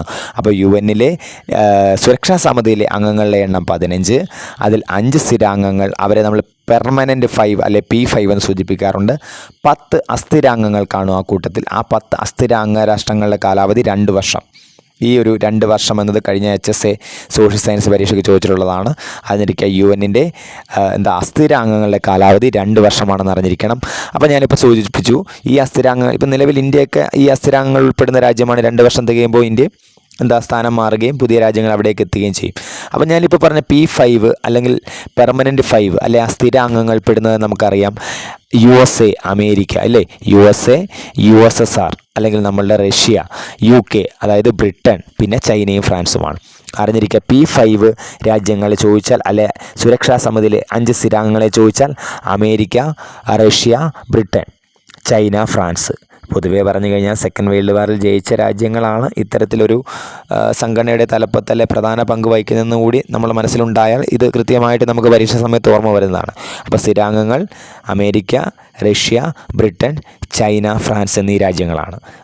10 അസ്ഥിരാംഗങ്ങൾ നിലവിൽ ഇന്ത്യ ഉണ്ടെന്നുള്ളൊരു ഓർമ്മ നമുക്ക് വേണം. അവരുടെ കാലാവധി വെറും 2 വർഷം മാത്രമാണ്. അപ്പോൾ നമ്മൾ അറിഞ്ഞിരിക്കേണ്ട ഒരു കേസുണ്ട്. ഈ 5 സ്ഥിരാംഗങ്ങൾക്കുള്ള പ്രത്യേക അധികാരമാണ് വീറ്റോ പവർ. അപ്പോൾ 5 സ്ഥിരാംഗങ്ങൾക്കുള്ള പ്രത്യേക അധികാരത്തിൻ്റെ പേരാണ് വീറ്റോ പവർ. നമ്മൾ കേട്ടുള്ളയാവും വീറ്റോ പവർ എന്നൊക്കെ അല്ലേ. അതായത് എന്തൊക്കെ തീരുമാനങ്ങൾ എടുത്താലും, അതായത് ഈ 15 രാഷ്ട്രങ്ങൾക്കിടയിൽ എന്ത് തീരുമാനങ്ങൾ എടുത്താലും അല്ലെ സുരക്ഷാ സമിതിയെ സംബന്ധിച്ച് എന്ത് തീരുമാനങ്ങൾ എടുത്താലും ബാക്കിയുള്ള വോട്ടുകളേക്കാൾ പ്രസക്തി ഈ 5 പേരുടെയും തീരുമാനം അവിടെ ഉണ്ടാവണമെന്നുള്ളതാണ്. അതായത് ഞാനിപ്പോൾ ഒരു ഉദാഹരണം പറയുകയാണെങ്കിൽ, നമ്മളോട് ചോദ്യം വരികയാണ്, ഐക്യരാഷ്ട്ര സംഘടനയുടെ രക്ഷാസമിതിയിൽ ഒരു പ്രമേയം പാസ്സാകാൻ എത്ര വോട്ട് വേണ്ടത്? ഈ 15-ൽ 9 വോട്ടാണ് ആവശ്യമായിട്ടുള്ളത്. അപ്പോൾ 15-ൽ 9 വോട്ടാണ് ആവശ്യമായിട്ടുള്ളത്. ആ 9 വോട്ട് ഞാനൊരു ഉദാഹരണമായിട്ട് തന്നെ പറയാം. ആദ്യം ഇപ്പോൾ റഷ്യ, നമുക്കൊരുപാട് സമകാലിക ലോകത്ത് ചില പ്രശ്നങ്ങൾ റഷ്യയുമായി ബന്ധപ്പെട്ട് നിലനിൽക്കുന്നു. റഷ്യയെ UN രക്ഷാസമിതിയിൽ നിന്ന് പുറത്താക്കാൻ തീരുമാനമെടുക്കുന്നു എന്ന് കരുതുക. ആ തീരുമാനമെടുക്കുന്ന സമയത്ത് 15-ൽ 14 വോട്ടുകൾ റഷ്യക്കെതിരായിട്ട് വരുന്നു. അപ്പോൾ തീർച്ചയായിട്ടും ആ ഒരു വോട്ട് ചെയ്യാത്ത റഷ്യയാണെന്ന് നമുക്കറിയാം അല്ലേ. അപ്പോൾ 14 വോട്ടുകൾ റഷ്യക്കെതിരായിട്ടും റഷ്യയെ സപ്പോർട്ട് ചെയ്യുന്നൊരവസ്ഥ. പക്ഷേ ആ പ്രമേയം പാസ്സാവില്ല, റഷ്യ പുറത്താകില്ല. എന്താണ് അതിൻ്റെ കാര്യം എന്ന് വെച്ച് കഴിഞ്ഞാൽ, അതായത് ഈ 9 വോട്ടിൽ 4 വോട്ട് അസ്ഥിരാംഗങ്ങളുടെ ആയിരിക്കണം. അതുപോലെ 5 P5 രാജ്യങ്ങളും അതിനെ അനുകൂലിച്ചിരിക്കണം. ആ 9 വോട്ടിൽ നിർബന്ധമായും P5-ൻ്റെ 5 വോട്ട് പ്ലസ് മറ്റ് അസ്ഥിരാംഗങ്ങളുടെ 4 വോട്ട് കൂടി ലഭിച്ചാൽ മതിയാവും. അതുകൊണ്ടാവും ആ പ്രമേയം പാസ്സാവാതെ വരുന്നത്. അറിഞ്ഞിരിക്കുക. അപ്പം UN-ൻ്റെ രക്ഷാസമിതിയിൽ ഒരു പ്രമേയം പാസ്സാവാൻ എത്ര വോട്ട് വേണമെന്ന് ചോദിച്ചാൽ നമ്മൾ അറിഞ്ഞിരിക്കണം. 9 വോട്ടാണ്. അത് 5 വോട്ട് സ്ഥിരാംഗങ്ങളുടെ വോട്ട് തന്നെ വേണം. ബാക്കി 4 വോട്ട് അസ്ഥിരാംഗങ്ങളുടെ വോട്ട്, അത് നിർബന്ധം തന്നെയാണ്. അപ്പോൾ ആകെ 9 വോട്ടെന്ന് അറിഞ്ഞിരിക്കുക. അതുപോലെ അറിഞ്ഞിരിക്കേണ്ട പ്രധാനപ്പെട്ട ഒരു പോയിൻ്റാണ്, നമ്മളുടെ ഈ സ്ഥിര അംഗ പദവി നേടിയെടുക്കാൻ, അതായത് നമ്മൾ പറഞ്ഞു ഈ USA USSR UK China France എന്ന് പറയുന്ന പോലുള്ള P5-ലേക്ക് അല്ലെ സ്ഥിര അംഗമായി മാറാൻ വേണ്ടിയിട്ട് 4 രാജ്യങ്ങൾ ചേർന്നുണ്ടാക്കിയ കൂട്ടായ്മയുടെ പേരാണ് G4. അപ്പോൾ ചോദിക്കും, എന്താണ് G4? അറിഞ്ഞിരിക്കുക. അല്ലെങ്കിൽ ഒരു ചോദ്യമായിട്ട് പറയാം, ഐക്യരാഷ്ട്ര സംഘടനയുടെ രക്ഷാസമിതിയിലെ സ്ഥിരാംഗങ്ങളിലേക്ക് അംഗത്വം നേടാനായിട്ട് ശ്രമിക്കുന്ന രാജ്യങ്ങളുടെ കൂട്ടായ്മ അറിയപ്പെടുന്ന പേര് G4 ആണ്. നമ്മൾ G7 G20 ഒക്കെ കേട്ടിട്ടുണ്ടാവും. അപ്പോൾ ഐക്യരാഷ്ട്ര സംഘടന രക്ഷാസമിതിയിലെ സ്ഥിരാംഗത്വം നേടാൻ ശ്രമിക്കുന്ന രാജ്യങ്ങളുടെ കൂട്ടായ്മയുടെ പേര് G4. G4-ലെ അംഗങ്ങൾ നമ്മളുമുണ്ട് അല്ലേ, ഇന്ത്യ, ജപ്പാൻ, ബ്രസീൽ, ജർമ്മനി. അപ്പോൾ അറിഞ്ഞിരിക്കുക, G4-ലെ അംഗങ്ങളുടെ എണ്ണം 4 ആണ്. India, Japan, Brazil, Germany. Okay, അപ്പോൾ നമ്മളിപ്പോൾ പറഞ്ഞ സുരക്ഷാ സമിതിയെക്കുറിച്ചാണ്. സുരക്ഷാ സമിതി ലോക സമാധാനവും സുരക്ഷിതത്വം ഉറപ്പാക്കാനുള്ള സംഘടനയാണ്. ന്യൂയോർക്കാണ് ആസ്ഥാനം. 15 അംഗങ്ങൾ, 5 സ്ഥിരാംഗങ്ങളും 10 അസ്ഥിരാംഗങ്ങളുമാണുള്ളത്. 2 വർഷം മാത്രമാണ് അസ്ഥിരാംഗങ്ങളുടെ കാലാവധി. അമേരിക്കയും റഷ്യയും ബ്രിട്ടനും ചൈനയും ഫ്രാൻസുമാണ് ഈ സ്ഥിരാംഗങ്ങൾ എന്ന് പറഞ്ഞാൽ അവരുടെ പ്രത്യേക അല്ലെ സവിശേഷമായ അധികാരത്തിൻ്റെ പേരാണ് വീറ്റോ പവർ. അതുപോലെ ഐക്യരാഷ്ട്രസംഘടനയിൽ ഈ സുരക്ഷാ സമിതിയിലെ പ്രമേയം പാസ്സാകാൻ 9 വോട്ട് ആവശ്യം. അത് നിർബന്ധമായും 5 സ്ഥിരാംഗങ്ങളുടെ വോട്ടും 4 അസ്ഥിരാംഗങ്ങളുടെ വോട്ടും നിർബന്ധമാണ്. അതുപോലെ ഈ ഐക്യരാഷ്ട്രസംഘടനയുടെ സ്ഥിരാംഗത്വ പദവി നേടാൻ വേണ്ടിയിട്ട് ശ്രമിക്കുന്ന രാജ്യങ്ങളുടെ കൂട്ടായ്മയാണ് G4 എന്ന് പറയുന്നത്. ഇന്ത്യയും ജപ്പാനും ബ്രസീലും ജർമ്മനിയും ഉൾപ്പെടുന്ന ഈ കൂട്ടായ്മയാണ് G4 എന്നറിഞ്ഞിരിക്കുക. അടുത്താണ് നമ്മൾ പറയുന്നത് ഐക്യരാഷ്ട്രസംഘടനയുടെ 4ാമത്തെ ഒരു ഘടകമാണ്. നമ്മളിപ്പോൾ പഠിച്ചു കഴിഞ്ഞതിൽ UN പൊതുസഭ, സെക്രട്ടേറിയറ്റ്, രക്ഷാസമിതി. അടുത്ത പ്രധാനപ്പെട്ട ഒരു ഘടകം UN സാമ്പത്തിക സാമൂഹിക സമിതിയാണ്. എക്കോസോക്ക് എന്ന് ചുരുക്കി പറയും, economic and social council. UN സാമ്പത്തിക സാമൂഹിക സമിതി അറിഞ്ഞിരിക്കുക. ആസ്ഥാനം ഞാൻ പറയാതെ തന്നെ നിങ്ങൾക്കറിയാം, ന്യൂയോർക്കാണ് ആസ്ഥാനം. അതിലെ അംഗങ്ങളുടെ എണ്ണം 54 ആണ് കേട്ടോ, 54. അതായത് ഇതിൻ്റെ ഈ 54-ൽ 1/3 വീതം, അതായത് എത്രയാണ്, 18 വീതം എന്ത് ചെയ്യുന്നു, ഓരോ വർഷവും വിരമിക്കുന്നു കേട്ടോ. അപ്പോൾ അറിഞ്ഞിരിക്കുക, ഐക്യരാഷ്ട്രസംഘടനയുടെ UN സാമ്പത്തിക സാമൂഹിക സമിതിയുടെ ആസ്ഥാനം ന്യൂയോർക്കാണ്. 1/3 അംഗങ്ങൾ, അതായത് 54 അംഗങ്ങളുള്ളതിൽ 1/3 വീതം ഓരോ വർഷവും വിരമിക്കുന്നു, അതായത് 18 പേര് വെച്ച്. എന്ന് വെച്ചാൽ മറ്റൊരു തരത്തിൽ ചിന്തിച്ചാൽ നമുക്ക് പറയാൻ പറ്റും, ഇതിൽ ഒരംഗത്തിൻ്റെ കാലാവധി 3 വർഷം എന്ന് പറയാൻ പറ്റും. ഉദാഹരണം, നമ്മളിപ്പം A എന്ന് പറയുന്ന 18 രാജ്യങ്ങൾ, B എന്ന് പറയുന്ന 18 രാജ്യങ്ങൾ, C എന്ന് പറയുന്ന 18 രാജ്യങ്ങൾ എങ്കിൽ A ഈ വർഷം അങ്ങോട്ട് ജോയിൻ ചെയ്യുകയാണെങ്കിൽ ആ സമയത്ത് ആരായിരിക്കും, C ഉൾപ്പെടുന്ന രാജ്യങ്ങൾ ആ വർഷം പുറത്തേക്ക് പോകും. തൊട്ടടുത്ത വർഷം ബിയുടെ സ്ഥാനത്തേക്ക് A എത്തും, തൊട്ടടുത്ത ഒരു സിയുടെ സ്ഥാനത്തേക്ക് A എത്തും. അപ്പോഴായിരിക്കും എന്ത് ചെയ്യുക, ആ വർഷം കഴിയുമ്പോൾ A പുറത്താവും. അതായത് 2-3 തരത്തിൽ നമുക്ക് ഈ ഒരു കാലഗണനയെ പറയാൻ പറ്റും. ഐക്യരാഷ്ട്ര സംഘടനയിലെ 54 അംഗങ്ങളിൽ 1/3 വീതം ഓരോ വർഷവും വിരമിക്കുന്നു. അതായത് ഒരു രാജ്യത്തിൻ്റെ കാലാവധി 3 വർഷം എന്ന് പറയാം. നമുക്കറിയാലോ, WHO, UNESCO പോലെയുള്ള ഏജൻസികളുണ്ട്. ആ ഏജൻസികളുടെ എല്ലാം ചുമതലയുള്ളത് UN സാമ്പത്തിക സാമൂഹിക സമിതിക്കാണ്. അപ്പോൾ അറിഞ്ഞിരിക്കണം, നമ്മൾ നേരത്തെ പഠിച്ചൊരു രാമസ്വാമി മുതലിയാരെ ഓർമ്മയുണ്ടാവും. UN ചാർട്ടറിൽ ഒപ്പുവെച്ച ഇന്ത്യക്കാരാണ്. ഈ രാമസ്വാമി മുതലിയാരാണ് ഞാൻ ഈ പറഞ്ഞ സാമ്പത്തിക സാമൂഹിക സമിതിയുടെ ആദ്യ പ്രസിഡന്റ്. അപ്പോൾ UN സാമ്പത്തിക സാമൂഹിക സമിതിയുടെ ആദ്യ പ്രസിഡന്റിനെ ചോദിച്ചറിഞ്ഞിരിക്കുക, രാമസ്വാമി മുതലിയാറാണ്. നമ്മളിപ്പോൾ പറഞ്ഞത് UN 4ാമത്തെ ഘടകമായ സാമ്പത്തിക സാമൂഹിക സമിതി ആസ്ഥാനം ന്യൂയോർക്കാണ്. 54 അംഗങ്ങൾ, 1/3 വീതം പിരിഞ്ഞു പോകുന്നു ഓരോ വർഷവും. അല്ലെങ്കിൽ ഒരു രാജ്യത്തെ സംബന്ധിച്ചോളം ആ രാജ്യത്തിന് 3 വർഷമാണ് കാലാവധി വരുന്നത്. അതുപോലെ WHO, UNESCO പോലെയുള്ള സംഘടനയുടെ പ്രവർത്തനം ഏകോപിപ്പിക്കുന്നത് എക്കോസോക്ക് അല്ലെങ്കിൽ സാമ്പത്തിക സാമൂഹിക സമിതിയാണ്. ഒപ്പം തന്നെ ഇതിൻ്റെ പ്രസിഡന്റ് പദവിയിലെത്തിയത് ഒരു ഇന്ത്യക്കാരനാണ്, രാമസ്വാമി മുതലിയാർ. അതുപോലെ അടുത്ത നമ്മൾ 5ാമത്തെ ഒരു ഘടകത്തെക്കുറിച്ച് പറയുകയാണ്. ആ ഘടകം ഏതെന്ന് നമുക്കെല്ലാം അറിയാം. ആ ഘടകമാണ് അന്താരാഷ്ട്ര നീതിന്യായ കോടതി, ICJ. അന്താരാഷ്ട്ര നീതിന്യായ കോടതി അല്ലെങ്കിൽ ഇൻ്റർനാഷണൽ കോർട്ട് ഓഫ് ജസ്റ്റിസ് പൊതുവേ രാജ്യങ്ങൾ തമ്മിലൊക്കെ ഉണ്ടാകുന്ന തർക്കങ്ങളും ഒക്കെ തീരുമാനം ഉണ്ടാക്കാൻ വേണ്ടിയിട്ടുള്ളതെന്നാണ് അന്താരാഷ്ട്ര നീതിന്യായ കോടതി അല്ലെങ്കിൽ ICJ. 1946 ആണ് ഇത് രൂപം കൊള്ളുന്നത്. അപ്പം മറ്റുള്ളവരിൽ നിന്നൊരു വ്യത്യസ്തമാണ് ഞാൻ ആദ്യം തന്നെ സൂചിപ്പിച്ചിരുന്നു. മറ്റൊന്നുമല്ല, മറ്റുള്ള എല്ലാ, അതായത് ഇനി നമ്മൾ പഠിക്കാനുള്ള പരിരക്ഷണ സമിതി ഉൾപ്പെടെയുള്ള ഘടകങ്ങളുടെ എല്ലാം ആസ്ഥാനം ന്യൂയോർക്കോ അല്ലെ അത് ബേസ് ചെയ്തോ ആണെങ്കിൽ അന്താരാഷ്ട്ര നീതിന്യായ കോടതിയുടെ മാത്രം ആസ്ഥാനം ന്യൂയോർക്കിന് പുറത്താണ്. ന്യൂയോർക്കിന് പുറത്തെന്ന് വെച്ചാൽ മറ്റൊന്നുമല്ല, മറ്റൊരു വൻകരയിലാണ്. അതായത് നെതർലൻഡിലെ ഹേഗാണ്. അപ്പോൾ അറിഞ്ഞിരിക്കുക, അന്താരാഷ്ട്ര നീതിന്യായ കോടതിയുടെ ആസ്ഥാനം എവിടെയെന്ന് ചോദിച്ചാൽ ഹേഗാണ്. UN പ്രധാന ഘടകങ്ങളിൽ അമേരിക്കയ്ക്ക് പുറത്ത് ആസ്ഥാനമുള്ളത് അന്താരാഷ്ട്ര നീതിന്യായ കോടതിക്ക് മാത്രമാണ്. അത് നെതർലൻഡിലെ ഹേഗ് ആണെന്ന് ഓർമ്മ വേണം. അതുപോലെ തന്നെ ഇവിടുത്തെ ഔദ്യോഗിക ഭാഷയായിട്ട് കണക്കാക്കുന്ന ഇവിടുത്തെ പ്രധാന ഭാഷകൾ ഇംഗ്ലീഷും ഫ്രഞ്ചുമാണെന്നുള്ള ഓർമ്മ വേണം. നമുക്കറിയാം, അന്താരാഷ്ട്ര നീതിന്യായ കോടതിയിലെ ഒരു കോടതിയാണ്. അപ്പോൾ തീർച്ചയായും ജഡ്ജിമാരുണ്ടാവും. അപ്പോൾ അവിടുത്തെ ജഡ്ജിമാരുടെ കാലാവധി ചോദിച്ചാൽ അറിയണം, 9 വർഷമാണ്. 15 ജഡ്ജിമാരാണുള്ളത്. അപ്പോൾ അന്താരാഷ്ട്ര നീതിന്യായ കോടതിയിലെ ജഡ്ജിമാരുടെ എണ്ണം 15 ആണ്. അവരുടെ കാലാവധി ചോദിച്ചാൽ 9 വർഷമാണെന്ന് അറിഞ്ഞിരിക്കുക. എങ്കിൽ അന്താരാഷ്ട്ര നീതിന്യായ കോടതിയിലെ ജഡ്ജിമാരുടെ പദവിയിലേക്ക് എത്തുന്ന ആദ്യത്തെ ഇന്ത്യക്കാരൻ BN റാവു ആണ്. നമ്മൾ ഭരണഘടനയുമായി ബന്ധപ്പെട്ട് കേട്ടിട്ടുള്ള പേരാണ് ഇല്ലേ. അന്താരാഷ്ട്ര നീതിന്യായ കോടതിയിലേക്ക് ജഡ്ജിയാവുന്ന ആദ്യ ഇന്ത്യക്കാരൻ BN റാവു ആണ്. നിലവിൽ ഉള്ള ജഡ്ജിമാരിൽ 15 പേരിൽ ഒരു ഇന്ത്യക്കാരനുണ്ട്. അദ്ദേഹത്തിൻ്റെ പേര് ദൽബീർ ഭണ്ഡാരി. അപ്പോൾ അറിഞ്ഞിരിക്കുക, ഐക്യരാഷ്ട്ര സംഘടനയുടെ അന്താരാഷ്ട്ര നീതിന്യായ കോടതിയിൽ ജഡ്ജിയാവുന്ന ആദ്യ ഇന്ത്യക്കാരൻ BN റാവു. നിലവിലെ ഇന്ത്യക്കാരനായ ജഡ്ജിൻ്റെ പേര് ദൽബീർ ഭണ്ഡാരിയാണെന്ന് അറിഞ്ഞിരിക്കണം. ഒപ്പം തന്നെ ഈ അന്താരാഷ്ട്ര നീതിന്യായ കോടതിക്ക് ഇത് കൂടാതെ ഈ ഒരു 2002 ഒരു അന്താരാഷ്ട്ര ക്രിമിനൽ കോടതി എന്ന് പറഞ്ഞൊരു സബ് കോടതി കൂടി വരുന്നുണ്ട്. അവിടെ ചെറിയൊരു വ്യത്യാസം വരുന്നുണ്ട്. അവിടുത്തെ ജഡ്ജിമാരുടെ കാലാവധി 9 വർഷം തന്നെയാണ്. പക്ഷേ അവിടെ വരുന്ന ചെറിയൊരു വ്യത്യാസം എന്തെന്ന് ചോദിച്ചു കഴിഞ്ഞാൽ അവിടുത്തെ ജഡ്ജിമാരുടെ എണ്ണം 18 ആണെന്ന് അറിഞ്ഞിരിക്കുക. ഓക്കെ, അപ്പോൾ അറിഞ്ഞിരിക്കുക അന്താരാഷ്ട്ര നീതിന്യായ കോടതി 46 ആരംഭിച്ചു. ഹേഗ്, അതായത് അമേരിക്കയ്ക്ക് പുറത്ത് ആസ്ഥാനം വരുന്നുണ്ട് നെതർലൻഡിൽ അല്ലേ. ഇംഗ്ലീഷും ഫ്രഞ്ചും പ്രധാന ഭാഷകളാണ്. അതുപോലെ 15 ജഡ്ജിമാർ 9 വർഷമാണ് അവരുടെ ടേം കാലാവധി. നല്ലൊരു നീണ്ട കാലാവധിയാണ് അല്ലേ. അതുപോലെ ആ പദവി അവിടെ ജഡ്ജിയാവുന്ന അത് ഇന്ത്യക്കാരൻ BN റാവുവും നിലവിലെ ഇന്ത്യക്കാരനായ ജഡ്ജിയുടെ പേര് ദൽബീർ ഭണ്ഡാരിയും എന്നാണ്. ഒപ്പം തന്നെ അറിഞ്ഞിരിക്കേണ്ട കാര്യം ഇതുമായി ബന്ധപ്പെട്ടുണ്ടായ അന്താരാഷ്ട്ര നീതിന്യായ കോടതിയിലാണ്, അന്താരാഷ്ട്ര ക്രിമിനൽ കോടതിയിലാണെങ്കിൽ 9 വർഷം തന്നെയാണ് കാലാവധിയെങ്കിലും ജഡ്ജിമാരുടെ എണ്ണത്തിൽ ഒരു ചെറിയ വ്യത്യാസമുണ്ട്. ജഡ്ജിമാരുടെ എണ്ണം അവിടെ 18 ആണെന്ന് അറിഞ്ഞിരിക്കുക. അപ്പോൾ അടുത്തതായി നമുക്ക് UN-ൻ്റെ പ്രധാന ഘടകങ്ങളിൽ ഏറ്റവും അവസാന ഘടകത്തെ പറയാം. അതാണ് ട്രസ്റ്റിഷിപ്പ് കൗൺസിൽ അല്ലെങ്കിൽ പരിരക്ഷണ സമിതി. ഞാൻ മുമ്പേ സൂചിപ്പിച്ചാണ് രക്ഷാസമിതിയായിട്ട് ബന്ധമുള്ളതല്ലിത്. അപ്പോൾ 6ാമത്തെ ഘടകമാണ് ട്രസ്റ്റിഷിപ്പ് കൗൺസിൽ അല്ലേ പരിരക്ഷണ സമിതി. അറിഞ്ഞിരിക്കുക. നമുക്കറിയാം ഒരു പരിരക്ഷണം എന്ന് പറഞ്ഞു കഴിഞ്ഞാൽ ആരും ഒപ്പമുണ്ടാവാത്ത ആർക്കെങ്കിലുമൊക്കെ സഹായം നൽകുന്നവരല്ലേ, അവരെ ഒപ്പം നിർത്തുന്നവർക്കാണ് നമ്മൾ പരിരക്ഷണം നൽകുന്നവരെന്ന് പറയാറുള്ളത്. അതുതന്നെയാണ് നമ്മുടെ പരിരക്ഷണ സമിതിയുടെ റോള്. എന്ന് വെച്ചാൽ യുദ്ധം മൂലമോ എന്തെങ്കിലുമൊക്കെ സാഹചര്യങ്ങൾ കൊണ്ട് ഒറ്റയ്ക്ക് നിലനിൽക്കാൻ കഴിയാതെ വരുന്ന രാജ്യങ്ങളെ പിന്തുണയ്ക്കുന്ന അല്ലെ ഒപ്പം നിർത്തുന്ന UN-ൻ്റെ ഘടകമാണ് ട്രസ്റ്റിഷിപ്പ് കൗൺസിൽ അല്ലെ പരിരക്ഷണ സമിതി. അറിഞ്ഞിരിക്കുക ഇതിൻ്റെയും ആസ്ഥാനം ന്യൂയോർക്ക് തന്നെയാണ്. അതായത് ട്രസ്റ്റി നേഷൻസിനെ ഹെൽപ്പ് ചെയ്യാനുള്ള UN-ൻ്റെ ഘടകമാണിത്. ഇതിൽ 11 അംഗരാഷ്ട്രങ്ങൾ ഉണ്ട് എന്ന് നമുക്ക് പറയാൻ ഉണ്ടായിരുന്നു. അപ്പോൾ ട്രസ്റ്റിഷിപ്പ് കൗൺസിലിലെ അംഗരാഷ്ട്രങ്ങളുടെ എണ്ണം 11 ആയിരുന്നു.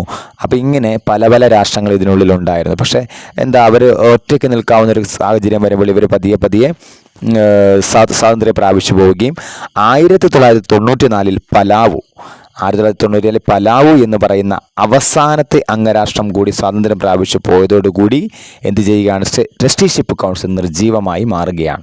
എന്നാലും ഐക്യരാഷ്ട്ര സംഘടനയുടെ ഘടകങ്ങൾ എണ്ണം ചോദിക്കുമ്പോൾ 6 തന്നെയാണ് എഴുതേണ്ടത്. അതിൽ നിർജ്ജീവ ഘടകം എടുത്ത് ചോദിച്ചാൽ നമ്മൾ പറയണം ഏതാണത്, ട്രസ്റ്റിഷിപ്പ് കൗൺസിലാണ്. ബാക്കി 5 ഘടകങ്ങൾ ഇപ്പോൾ സജീവമായി തന്നെ പ്രവർത്തിക്കുന്നു. ആകെ ഘടകങ്ങളുടെ എണ്ണം 6 ആണെന്ന് അറിഞ്ഞിരിക്കണം. അപ്പോൾ നമ്മൾ കണ്ട ട്രസ്റ്റിഷിപ്പ് കൗൺസിലിലെ പരിരക്ഷണ സമിതിയെക്കുറിച്ച് നമുക്ക് പറയാം. ന്യൂയോർക്കാണ് ആസ്ഥാനം. അതുപോലെ ട്രസ്റ്റി രാജ്യങ്ങളെ സഹായിക്കാനുള്ള ഐക്യരാഷ്ട്ര സംഘടനയുടെ പ്രധാന ഘടകമാണ്.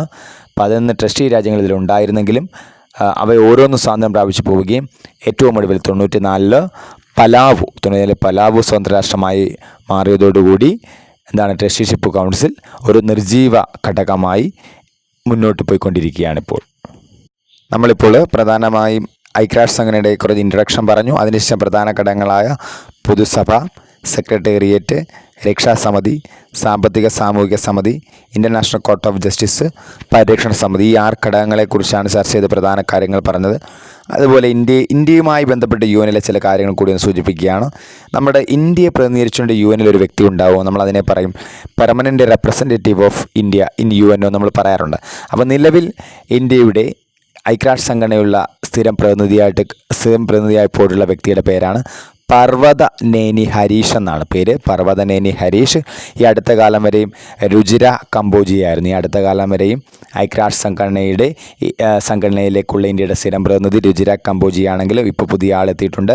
രുചിര കമ്പോജിയാണ്. നമ്മൾ പരീക്ഷകൾക്ക് പോകുമ്പോൾ ഈ ഭാഗം ഒന്ന് അപ്ഡേറ്റ് ചെയ്ത് ക്ലിയർ ചെയ്തിട്ട് പോകാവുന്ന കാര്യം. ഇടയ്ക്ക് ഈ ഒരു മേഖലയിൽ മാറ്റം വരാറുണ്ട്. അപ്പോൾ നിലവിൽ പർവ്വതനേനി ഹരീഷാണ് ഐക്യരാഷ്ട്ര സംഘടനയുടെ ഇന്ത്യയുടെ സ്ഥിരം പ്രതിനിധി. പർവ്വതനേനി ഹരീഷ്. അതുപോലെ നമുക്കറിയാം ഐക്യരാഷ്ട്ര സംഘടനയിൽ 8 മണിക്കൂർ നീണ്ട ഒരു പ്രസംഗം കാഴ്ചവെച്ചത് നമുക്കറിയാം ആരാണ് 8 മണിക്കൂർ നീണ്ട പ്രസംഗം കാഴ്ചവെച്ച അന്ന് ഗിന്നസ് റെക്കോർഡ് എന്നൊക്കെ നമ്മൾ കേട്ടിട്ടുണ്ട്. VK കൃഷ്ണമേനോനാണ്. നമ്മുടെ ഇന്ത്യയുടെ പ്രതിരോധ മന്ത്രിയായിരുന്ന മലയാളി VK കൃഷ്ണമേനോനാണ്. അതുപോലെ ഐക്യരാഷ്ട്ര സംഘടനയിലെ ഹിന്ദി ഭാഷയിൽ പ്രസംഗം നടത്തിയതാരെന്ന് ചോദിക്കാറുണ്ടെന്നാൽ നമ്മൾ കേട്ടിട്ടുള്ള ഒരു ചോദ്യമാണ്. AB വാജ്പേയി ആണ് ഐക്യരാഷ്ട്ര സംഘടനയിലെ ഹിന്ദി ഭാഷയിൽ പ്രസംഗം നടത്തിയത്. അതുപോലെ മലയാളത്തിൽ ആരാണ് ഐക്യരാഷ്ട്ര സംഘടനയിലെ പ്രസംഗം നടത്തിയത്? നമുക്കറിയാം അമൃതാനന്ദമയിയാണ്. അതുപോലെ തന്നെ ഐക്യരാഷ്ട്ര സംഘടനയുടെ നമ്മുടെ സുരക്ഷാ സമിതി എന്ന് പറയുന്നില്ല, അവിടുത്തെ സിവിൽ പോലീസ് അഡ്വൈസറായ ഇന്ത്യക്കാരി ആരെന്ന് ചോദിച്ചാൽ കിരൺ ബേദിയാണ്. അതുപോലെ WHO നമുക്കറിയാം അല്ലേ, വേൾഡ് ഹെൽത്ത് ഓർഗനൈസേഷൻ, അതിലേക്ക് റെപ്രസെൻ്റ് ചെയ്യപ്പെട്ട ഇന്ത്യക്കാരിയാണെന്ന് വെച്ചാൽ നമുക്കറിയാം രാജ്കുമാരി അമൃത് കൗറാണ് അല്ലേ. അപ്പോൾ രുചിര കമ്പോജിയിലെ പർവ്വതനേനി ഹരീഷ് ഇപ്പോൾ നിലവിൽ ഇന്ത്യയുടെ സ്ഥിരം പ്രതിനിധിയാണ്. വി കെ കൃഷ്ണമേനോൻ 8 മണിക്കൂറോളം പ്രസംഗം നടത്തിയ വ്യക്തിയാണ് UNOയിൽ. അതുപോലെ AB വാജ്പേയി ഹിന്ദി ഭാഷയിൽ പ്രസംഗം നടത്തിയ വ്യക്തിയാണ്. അമൃതാനന്ദമയി മലയാളത്തിൽ പ്രസംഗം നടത്തിയ വ്യക്തിയാണ്. അതുപോലെ കിരൺ ബേദി UN സിവിൽ പോലീസിൻ്റെ അഡ്വൈസറായി മാറിയ വ്യക്തിയാണ്.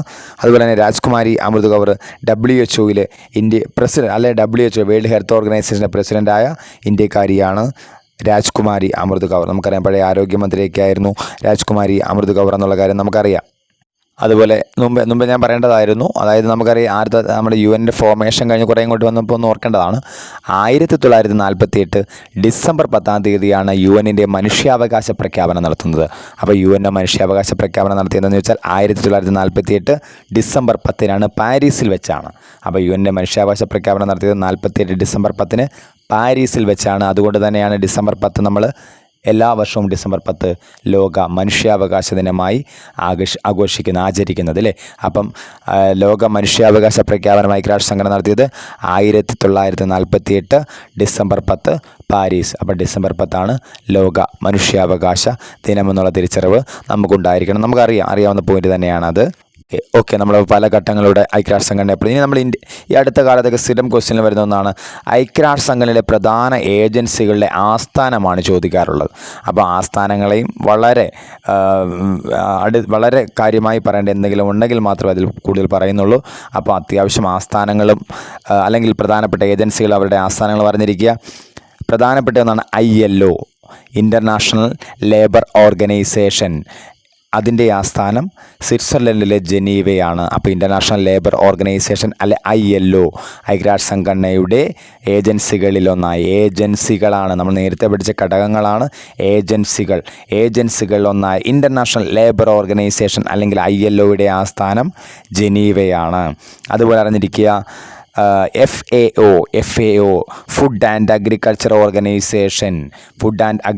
ഓർഗനൈസേഷൻ്റെ ആസ്ഥാനം റോം ആണെന്നറിഞ്ഞിരിക്കുക. ഫുഡ് വന്നാൽ ഏതാണ്ട് റോം തന്നെയാണ്. വീണ്ടും കൊണ്ടൊരു ആസ്ഥാനം ഇത്തരത്തിൽ വേൾഡ് ഫുഡ് പ്രോഗ്രാം 2020 നോബൽ സമ്മാനമൊക്കെ ലഭിച്ച ഐക്യരാഷ്ട്ര സംഘടനയുടെ ഏജൻസിയാണ് വേൾഡ് ഫുഡ് പ്രോഗ്രാം. അതിൻ്റെയും ആസ്ഥാനം റോം തന്നെയാണ്. ഇറ്റലിയിലെ ക്യാപിറ്റലായ റോം തന്നെയാണ്. അപ്പോൾ ഫുഡ് ആൻഡ് അഗ്രികൾച്ചർ ഓർഗനൈസേഷൻ അല്ലെ FAO വേൾഡ് ഫുഡ് പ്രോഗ്രാം അല്ലെ WFP ഇതിൻ്റെ ആസ്ഥാനം റോം തന്നെയാണ്. അതുപോലെ നമുക്കറിയാം യുനെസ്കോ നിരന്തരം PSC ചോദിച്ചിട്ടുള്ള ഒന്നാണ്. United Nations educational scientific and cultural organisation. യുനെസ്കോയിലെ ഈ എൻവയോൺമെൻറ്റ് അല്ല എന്നുള്ള ബോധ്യം നമുക്കുണ്ടാവണം. United Nations educational scientific and cultural organisation അത് ആസ്ഥാനം പാരീസാണ്. നിരന്തരം ചോദിക്കാറുള്ളതാണ്. യുനെസ്കോയുടെ ആസ്ഥാനം പാരീസാണെന്ന് അറിഞ്ഞിരിക്കണം. അതുപോലെ വേൾഡ് ഹെൽത്ത് ഓർഗനൈസേഷൻ്റെ ആസ്ഥാനം ജനീവയാണ്. WHO നമ്മൾ രാജ്കുമാരി അമൃത് കൗറൊക്കെ പറഞ്ഞില്ലേ. വേൾഡ് ഹെൽത്ത് ഓർഗനൈസേഷൻ അല്ലെ WHOയുടെ ആസ്ഥാനവും ജനീവയാണ്. സ്വിറ്റ്സർലൻഡിലാണ് ജനീവ. അതുപോലെ International Atomic Energy Agency IAEA International Atomic Energy ഏജൻസിയുടെ ആസ്ഥാനം വിയന്നയാണ്. വിയന്ന നമുക്കറിയാം ഓസ്ട്രിയൻ ക്യാപിറ്റലാണ് വിയന്ന. 2005 ഈ ഏജൻസിക്ക് നോബൽ സമ്മാനമൊക്കെ ലഭിക്കുകയുണ്ടായി. മറ്റൊന്നാണ് UNICEF United Nations Children's Emergency Fund. യുണിസെഫിൻ്റെ ആസ്ഥാനം ന്യൂയോർക്കാണ്. നമുക്കറിയാം യുണിസെഫ് എന്നൊക്കെ പറയുമ്പോൾ യുണൈറ്റഡ് നേഷൻസ് ചിൽഡ്രൻസ് എമർജൻസിയാണ്. സാധാരണ നമ്മൾ കുട്ടികളെ എന്ത് ചെയ്യില്ല, ദൂരേക്കൊന്നും വിടാറില്ല, കൊച്ചുകുട്ടികളെ അല്ലേ. അപ്പം ന്യൂയോർക്കാണല്ലോ UN ആസ്ഥാനം. അപ്പോൾ അവിടെ തന്നെയാണ് കുട്ടികൾക്ക് വേണ്ടിയുള്ള ഏജൻസിയും. United Nations Children's Emergency Fund ന്യൂയോർക്കാണ് ആസ്ഥാനം. അതുപോലെ വേൾഡ് ബാങ്ക്, അതുപോലെ ഇൻ്റർനാഷണൽ മോണിറ്ററി ഫണ്ട് IMF. അപ്പോൾ വേൾഡ് ബാങ്കിൻ്റെയും IMFൻ്റെയും ആസ്ഥാനം, അതായത് ധനപരമായ രണ്ട് UN പ്രധാന ഏജൻസികളാണ് വേൾഡ് ബാങ്കും IMFും ഇൻ്റർനാഷണൽ മോണിറ്ററി ഫണ്ടും. ഇതിൻ്റെ രണ്ടിൻ്റെയും ആസ്ഥാനം വാഷിങ്ടൺ. പൊതുവേ നമ്മൾ ഫിനാൻഷ്യലിയൊക്കെ നമ്മൾ ഉയർന്നു കാണുന്ന അമേരിക്കൻ സിറ്റികളിലൊന്നാണ് വാഷിങ്ടൺ. അപ്പോൾ വേൾഡ് ബാങ്കിൻ്റെയും ഇൻ്റർനാഷണൽ മോണിറ്ററി ഫണ്ടിൻ്റെയും ആസ്ഥാനം വാഷിങ്ടൺ DC ആണ്. ഈ രണ്ട് ഏജൻസികളെയാണ് ബ്രിട്ടൻ വുഡ് ഇരട്ടകൾ അല്ലെങ്കിൽ ബ്രിട്ടൻ വുഡ് 44 ബ്രിട്ടൻ വുഡ് സമ്മേളനത്തിൻ്റെ ഭാഗമായി രൂപം കൊണ്ടതുകൊണ്ടാവാം ഈ രണ്ട് സംഘടനകളെ അറിയപ്പെടുന്നത് ബ്രിട്ടൻ വുഡ് ഇരട്ടകൾ എന്നാണ്. അപ്പോൾ വേൾഡ് ബാങ്ക് ഇൻ്റർനാഷണൽ മോണിറ്ററി ഫണ്ടിൻ്റെ ആസ്ഥാനം എവിടെ നിന്ന് ചോദിച്ചാൽ അന്താരാഷ്ട്ര നാണയനിധി എന്നാണ് ഇൻ്റർനാഷണൽ മോണിറ്ററി ഫണ്ടിൻ്റെ മലയാളം കേട്ടോ. അന്താരാഷ്ട്ര നാണയനിധി. അപ്പം അന്താരാഷ്ട്ര നാണയനിധി അല്ലെ ഇൻ്റർനാഷണൽ മോണിറ്ററി ഫണ്ട്, അതുപോലെ വേൾഡ് ബാങ്കിൻ്റെ ആസ്ഥാനം വാഷിംഗ്ടൺ ആണെന്ന് ഓർമ്മ വേണം. അതുപോലെ വേൾഡ് ട്രേഡ് ഓർഗനൈസേഷൻ്റെ ആസ്ഥാനം WTO, ആസ്ഥാനം ജനീവയാണ്. ഇതിൻ്റെ പഴയ പേര് ഗാട്ട് എന്നാണ്. നമുക്കറിയാം, പരീക്ഷകൾക്ക് കണ്ടിട്ടുള്ളതാണ്. വേൾഡ് ട്രേഡ് ഓർഗനൈസേഷൻ്റെ പഴയ പേര് GATT, general agreement of trade and tariff എന്ന് പറയും. ഈ ഗാട്ട് 95-ലാണ് WTO ആയി മാറുന്നത്. അപ്പം ഗാട്ട് അല്ലെ general agreement of trade and tariff എന്നാണ് WTO ആയിട്ട് മാറിയത് 95-ലാണ്. അതിൻ്റെ ആസ്ഥാനം ജനീവയാണ്. അപ്പോൾ ജനീവ ആസ്ഥാനങ്ങൾ നമുക്കൊന്ന് ഓർക്കാവുന്നേ ഉള്ളൂ. WHO ഇല്ലേ, WTO, അതുപോലെ തന്നെ ILO. നമുക്കറിയാം ILO ലേബർ, തൊഴിലാളിക്ക് എപ്പോഴും ആരോഗ്യം ആവശ്യമാണ് ട്രേഡ് ചെയ്യാൻ അല്ലേ, തൊഴിലുമായി ബന്ധപ്പെട്ട് നിൽക്കാൻ ഇല്ലേ. അപ്പം തൊഴിലാളിയാവുമ്പം എന്താണ്, ഇൻ്റർനാഷണൽ ലേബർ ഓർഗനൈസേഷൻ ജനീവയാണ്. അത് അവർക്ക് ആരോഗ്യം വേണം അല്ലേ. ഹെൽത്ത് ഓർഗനൈസേഷനും ജനീവ തന്നെയാണ്. അവർ ചെയ്യുന്നത് തൊഴിലാണല്ലോ, അല്ലെങ്കിൽ വാണിജ്യമാണല്ലോ. വേൾഡ് ട്രേഡ് ഓർഗനൈസേഷൻ്റെ ആസ്ഥാനവും ജനീവ തന്നെയാണ്. വേൾഡ് ട്രേഡ് ഓർഗനൈസേഷൻ്റെ പഴയ പേര് ഗാട്ടാണ്. 95-ലാണ് വേൾഡ് ട്രേഡ് ഓർഗനൈസേഷൻ എന്ന പേരിലേക്ക് വരുന്നത്. മറ്റൊരു പ്രധാന ഘടകമാണ്, എനിക്കൊന്ന് ഏറ്റവും പഴക്കം ചെന്ന ഏജൻസികളിലൊന്നാണ്. UNOയ്ക്ക് വർഷങ്ങൾക്ക് മുമ്പേ ഉള്ളതാണ് യൂണിവേഴ്സൽ പോസ്റ്റൽ യൂണിയൻ. ഇന്ന് അത് UNOയുടെ അണ്ടറിലെ ഒരു ഏജൻസി ആയിട്ടാണ് പോകുന്നത്. യൂണിവേഴ്സൽ പോസ്റ്റൽ യൂണിയൻ 1874 സ്ഥാപിക്കപ്പെട്ടതാണ്. Universal Postal Union. അതിൻ്റെ ആസ്ഥാനം ബേണാണ്. സ്വിറ്റ്സർലൻഡിലെ നഗരമായ ബേണാണ് യൂണിവേഴ്സൽ പോസ്റ്റൽ യൂണിയൻ അല്ലെ UPUയുടെ ആസ്ഥാനം. അതുപോലെ UNEP United Nations environmental programme, UNEPയുടെ ആസ്ഥാനം നെയ്റോബിയാണ്. നെയ്റോബി നമുക്കറിയാം കെനിയയുടെ തലസ്ഥാനമാണ് നെയ്റോബി. ഈ UNEPയാണ് നമുക്കറിയാം എല്ലാ വർഷവും ജൂൺ 5-ാം തീയതി പരിസ്ഥിതിദിനമായിട്ട് ആഘോഷിക്കാൻ ആഹ്വാനം ചെയ്യുന്ന സംഘടന UNEPയാണ്. UNEP 1973 ജൂൺ 5 മുതലാണ് ഇത്തരത്തിൽ എൻവയോൺമെൻറ്റൽ ഡേ ആഘോഷിക്കാൻ ആഹ്വാനം ചെയ്യുന്നത്. അപ്പോൾ UNEPയുടെ ആസ്ഥാനം കെനിയയിലെ നെയ്റോബി. 72-ലാണ് ഈ സംഘടന വരുന്നത്. പിന്നെ United Nations on Human Rights, മനുഷ്യാവകാശങ്ങളുമായി ബന്ധപ്പെട്ട് രണ്ട് ഏജൻസികളുണ്ട് കേട്ടോ. United Nations Commission on Human റൈറ്റ്സുമുണ്ട്. മറ്റൊരു ഏജൻസിയാണ് United Nations High Commission for Refugees, അഭയാർത്ഥികൾ. ഈ കാലത്ത് നമ്മൾ ചർച്ച ചെയ്യുന്നൊരു അഭയാർത്ഥികളെക്കുറിച്ച് ഒരുപാട് ചർച്ചകൾ വരാറുണ്ട്. കഴിഞ്ഞ വർഷങ്ങളിലൊക്കെ നമ്മൾ പലയിടത്തും കണ്ടിട്ടുണ്ട് അല്ലേ. അപ്പോൾ United Nations Commission on Human റൈറ്റ്സും അതുപോലെ United Nations High Commission for Refugees, UNHCR എന്ന് പറയില്ലേ. ഇതിൻ്റെ രണ്ടിൻ്റെ ആസ്ഥാനവും ജനീവ തന്നെയാണ്. അപ്പം ഈ മനുഷ്യാവകാശങ്ങളുമായി ബന്ധപ്പെട്ടതാണ്. കാണുമ്പോഴേ അറിയാം ഏതൊക്കെയാണ് United Nation Commission of Human റൈറ്റ്സും യുണൈറ്റഡ് നേഷൻ കമ്മീഷൻ ഫോർ റെഫ്യൂജീസും. ഇതിൻ്റെ രണ്ടിൻ്റെയും ആസ്ഥാനവും എവിടെ തന്നെയാണ്? ജനീവ തന്നെയാണ്. ഒപ്പം അറിഞ്ഞിരിക്കുക, ബാക്കി കുറച്ച് സംഘടന കൂടി ഞാൻ പറഞ്ഞു തീർക്കുകയാണ്. അന്താരാഷ്ട്ര വ്യോമയാന സംഘടനയുണ്ട്, അതായത് ഇൻ്റർനാഷണൽ സിവിൽ ഏവിയേഷൻ ഓർഗനൈസേഷൻ. ഇതിൻ്റെ ആസ്ഥാനം മോൺട്രിയാലാണ്. നമ്മുടെ ഏവിയേഷൻ മേഖല, ബഹിരാകാശ വിമാനമൊക്കെ അറിയാമല്ലോ. നമ്മുടെ ഏവിയേഷൻ മേഖലയുമായി ബന്ധപ്പെട്ടത് കാനഡയിലെ മോൺട്രിയാലാണ്. നമ്മുടെ വ്യോമയാനം സുഗമമാക്കാനുള്ള ഒന്നാണത് കേട്ടോ. അതുപോലെ അന്താരാഷ്ട്ര ടെലികമ്മ്യൂണിക്കേഷൻ സമിതി, ITU എന്ന് പറയും. നമ്മുടെ ടെലികമ്മ്യൂണിക്കേഷൻ മേഖലയുള്ള വാർത്താവിനിമയ മേഖല, അതിൻ്റെ നമ്മുടെ റേഡിയോ, ടെലിഗ്രാഫ്, ടെലിഫോൺ ഇതിനെയൊക്കെ സംബന്ധിച്ചുള്ളതാണ് ഈ അന്താരാഷ്ട്ര ടെലികമ്മ്യൂണിക്കേഷൻ സമിതി. അതിൻ്റെ ആസ്ഥാനം ജനീവയാണ്. അതുപോലെ അന്താരാഷ്ട്ര കാർഷിക വികസന നിധി, അത് നമ്മൾ നേരത്തെ പറഞ്ഞാണല്ലേ, പറഞ്ഞിട്ടില്ല, അത് FAO ആണ്, ഫുഡ് ആൻഡ് അഗ്രികൾച്ചറാണ്. ഇത് അന്താരാഷ്ട്ര കാർഷിക വികസന സമിതി എന്ന് പറഞ്ഞാൽ international fund for agricultural development, നമ്മുടെ കാർഷിക മേഖലയുടെ വികസനത്തിനുള്ളതാണ് കേട്ടോ. കാർഷിക മേഖല വികസനത്തിന് വേണ്ടി പണം കൊടുക്കുന്ന ഒന്നാണ് അന്താരാഷ്ട്ര കാർഷിക വികസന നിധി അല്ലെ international fund four agriculture development. അതിൻ്റെ ആസ്ഥാനം ഇറ്റലിയിലെ റോമാണ്. നമുക്കത് ഈസിയായിട്ട് ഓർക്കാം. ഫുഡുമായി ബന്ധപ്പെട്ട എല്ലാം, ഫുഡ് ആൻഡ് അഗ്രികൾച്ചർ ഓർഗനൈസേഷൻ റോമാണ്. അതുപോലെ ഈ ഫുഡ് നിർമ്മിക്കണമെങ്കിൽ, ഫുഡ് ഉണ്ടാവണമെങ്കിൽ കൃഷി നടക്കണം ഇല്ലേ. അതായത് അന്താരാഷ്ട്ര കാർഷിക വികസന നിധി അല്ലെ ഇൻ്റർനാഷണൽ ഫണ്ട് ഫോർ അഗ്രികൾച്ചർ ഡെവലപ്മെൻറ്റും എവിടെ തന്നെയാണ്? റോമിൽ തന്നെയാണ്. അതുപോലെ 1-2 ഏജൻസി കൂടി പറയുകയാണ്. IMO, ഇൻ്റർനാഷണൽ മാരിടൈം ഓർഗനൈസേഷൻ എന്ന് പറഞ്ഞാൽ നമ്മുടെ നാവിക ബന്ധങ്ങൾ, സമുദ്രാതിർത്തി സംബന്ധമായ തർക്കങ്ങളുമൊക്കെ ഉണ്ടാവുമല്ലോ. ഇതൊക്കെയുമായി ബന്ധപ്പെട്ടുകൊണ്ട് ഐക്യരാഷ്ട്ര സംഘടനയുടെ ഒന്നാണ് ഇൻ്റർനാഷണൽ മാരിടൈം ഓർഗനൈസേഷൻ, ഒരുപാട് കേൾക്കാൻ വഴിയില്ല, ഒരു പ്രധാന ഏജൻസി തന്നെയാണ് കേട്ടോ. IMO അല്ല, ഇൻ്റർനാഷണൽ മാരിടൈം ഓർഗനൈസേഷൻ്റെ ആസ്ഥാനം അത് സാധാരണ നമ്മൾ കണ്ടെന്ന ആസ്ഥാനങ്ങളിൽ നിന്ന് സ്ഥലം ഇത്തിരി വ്യത്യാസമുണ്ട്, ലണ്ടനാണ്, ലണ്ടൻ. അപ്പം ഇൻ്റർനാഷണൽ മാരിടൈം ഓർഗനൈസേഷൻ്റെ ആസ്ഥാനം ലണ്ടൻ. നമ്മൾ നേരത്തെ എവിടെയോ ലണ്ടനെ കണ്ടതാണ്, ഓർക്കുന്നുണ്ടാവും. ഐക്യരാഷ്ട്രസംഘടനയുടെ പൊതുസഭയുടെ ആസ്ഥാനം ന്യൂയോർക്ക് ആണെങ്കിലും അതിൻ്റെ ആദ്യ സമ്മേളനം ചേർന്ന നഗരം 46 ജനുവരി മാസം എവിടെയായിരുന്നു? ലണ്ടനിലായിരുന്നു. ആ ലണ്ടനാണ് ഇൻ്റർനാഷണൽ മാരിടൈം ഓർഗനൈസേഷൻ്റെ ആസ്ഥാനം. അതുപോലെ തന്നെ അറിഞ്ഞിരിക്കുക, ഐക്യരാഷ്ട്ര സംഘടനയുടെ ഒരു ഏജൻസിയാണ്, മറ്റുള്ളതായി സാമ്യമുള്ളത് തന്നെയാണ് എങ്കിലും ഒന്നുകൂടി പറയുന്നതല്ലോ, നമ്മൾ പറഞ്ഞാണല്ലോ ഇൻ്റർനാഷണൽ അല്ല വേൾഡ് ഹെൽത്ത് ഓർഗനൈസേഷനും അതുപോലെ വേൾഡ് ട്രേഡ് ഓർഗനൈസേഷനൊക്കെ പറഞ്ഞു ജനീവയാണെന്ന് പറഞ്ഞു. അതുപോലെ ഐക്യരാഷ്ട്ര സംഘടനയുടെ വ്യാപാര വികസന ചർച്ചാ സമിതി എവിടെയാണ്? വ്യാപാരവും വികസനവുമായി ബന്ധപ്പെട്ട് ഇംഗ്ലീഷിൽ പറയും United Nations Conference on Trade and ഡെവലപ്മെൻറ്റിൻ്റെ ആസ്ഥാനവും ജനീവയാണ്. അപ്പോൾ ആ ഒരു ലൈനിൽ വരുന്ന എല്ലാ ഏറെക്കുറെ ജനീവയാണ് നമ്മൾ കാണുന്നുണ്ട്. അതുപോലെ UN വിമൺ, അതായത് 2010 സ്ഥാപിതമായത് കേട്ടോ. സ്ത്രീകൾക്ക് വേണ്ടി, അതായത് സ്ത്രീകളുടെ ക്ഷേമത്തിന് വേണ്ടിയിട്ട് ഐക്യരാഷ്ട്ര സംഘടനയുടെ പ്രധാനപ്പെട്ട ഒരു ഏജൻസി പ്രവർത്തിക്കുന്നുണ്ട്. അതാണ് UN വിമൺ എന്നറിയപ്പെടുന്ന ഏജൻസി. ഇതിൻ്റെ ആസ്ഥാനവും ന്യൂയോർക്കാണ്. നമ്മൾ ചിന്തിച്ച് നോക്കിയാൽ മതി, കുട്ടികൾക്കും സ്ത്രീകൾക്കും നമ്മൾ പൊതുവേ സംരക്ഷണം പ്രത്യേക പരീക്ഷയൊക്കെ കൊടുക്കാറുണ്ട് അല്ലേ? അപ്പം നമ്മൾ അധികം ദൂരേക്ക് വിടുമ്പോൾ നമ്മൾ ശ്രദ്ധിക്കാറുണ്ട്. അതുകൊണ്ടാണ് ഞാൻ നേരത്തെ പറഞ്ഞു കുട്ടികളുമായി ബന്ധപ്പെട്ടില്ലേ. അപ്പോൾ കുട്ടികളുമായി ബന്ധപ്പെട്ട യുണിസെഫും സ്ത്രീകളുമായി ബന്ധപ്പെട്ട UN വിമണും ആസ്ഥാനം ന്യൂയോർക്ക് തന്നെയാണ് എന്ന് ഓർത്തിരിക്കുക. അപ്പോൾ ഇത്രയുമൊക്കെയാണ് നമ്മൾ പറഞ്ഞത്. നമ്മളിന്ന് UN-മായി ബന്ധപ്പെട്ട് ചർച്ച ചെയ്ത് UN-ൻ്റെ പ്രാഥമികമായ കുറേ കാര്യങ്ങൾ അല്ലെങ്കിൽ അതിൻ്റെ സ്ഥാപനവും നാൾ വഴിയൊക്കെ പറഞ്ഞു. അതിനുശേഷം പ്രധാനപ്പെട്ട 6 ഘടകങ്ങൾ, ആ 6 ഘടകങ്ങളെക്കുറിച്ച് അത്യാവശ്യം നല്ല രീതിയിൽ തന്നെ നമ്മൾ ചർച്ച ചെയ്തിട്ടുണ്ടായിരുന്നു. അതിനുശേഷം ഇന്ത്യയുമായി ബന്ധപ്പെട്ട് UN-ൻ്റെ ചില കാര്യങ്ങൾ ചർച്ച ചെയ്തു. അതിനുശേഷം UN-മായി ബന്ധപ്പെട്ട പ്രധാനപ്പെട്ട ഒരു 10-30ഓളം അല്ലെ 10-25ഓളം പ്രധാന ഏജൻസികളും അതിൻ്റെ ആസ്ഥാനങ്ങളും നല്ല രീതിയിൽ തന്നെ നമ്മൾ ചർച്ച ചെയ്തിട്ടുണ്ട്.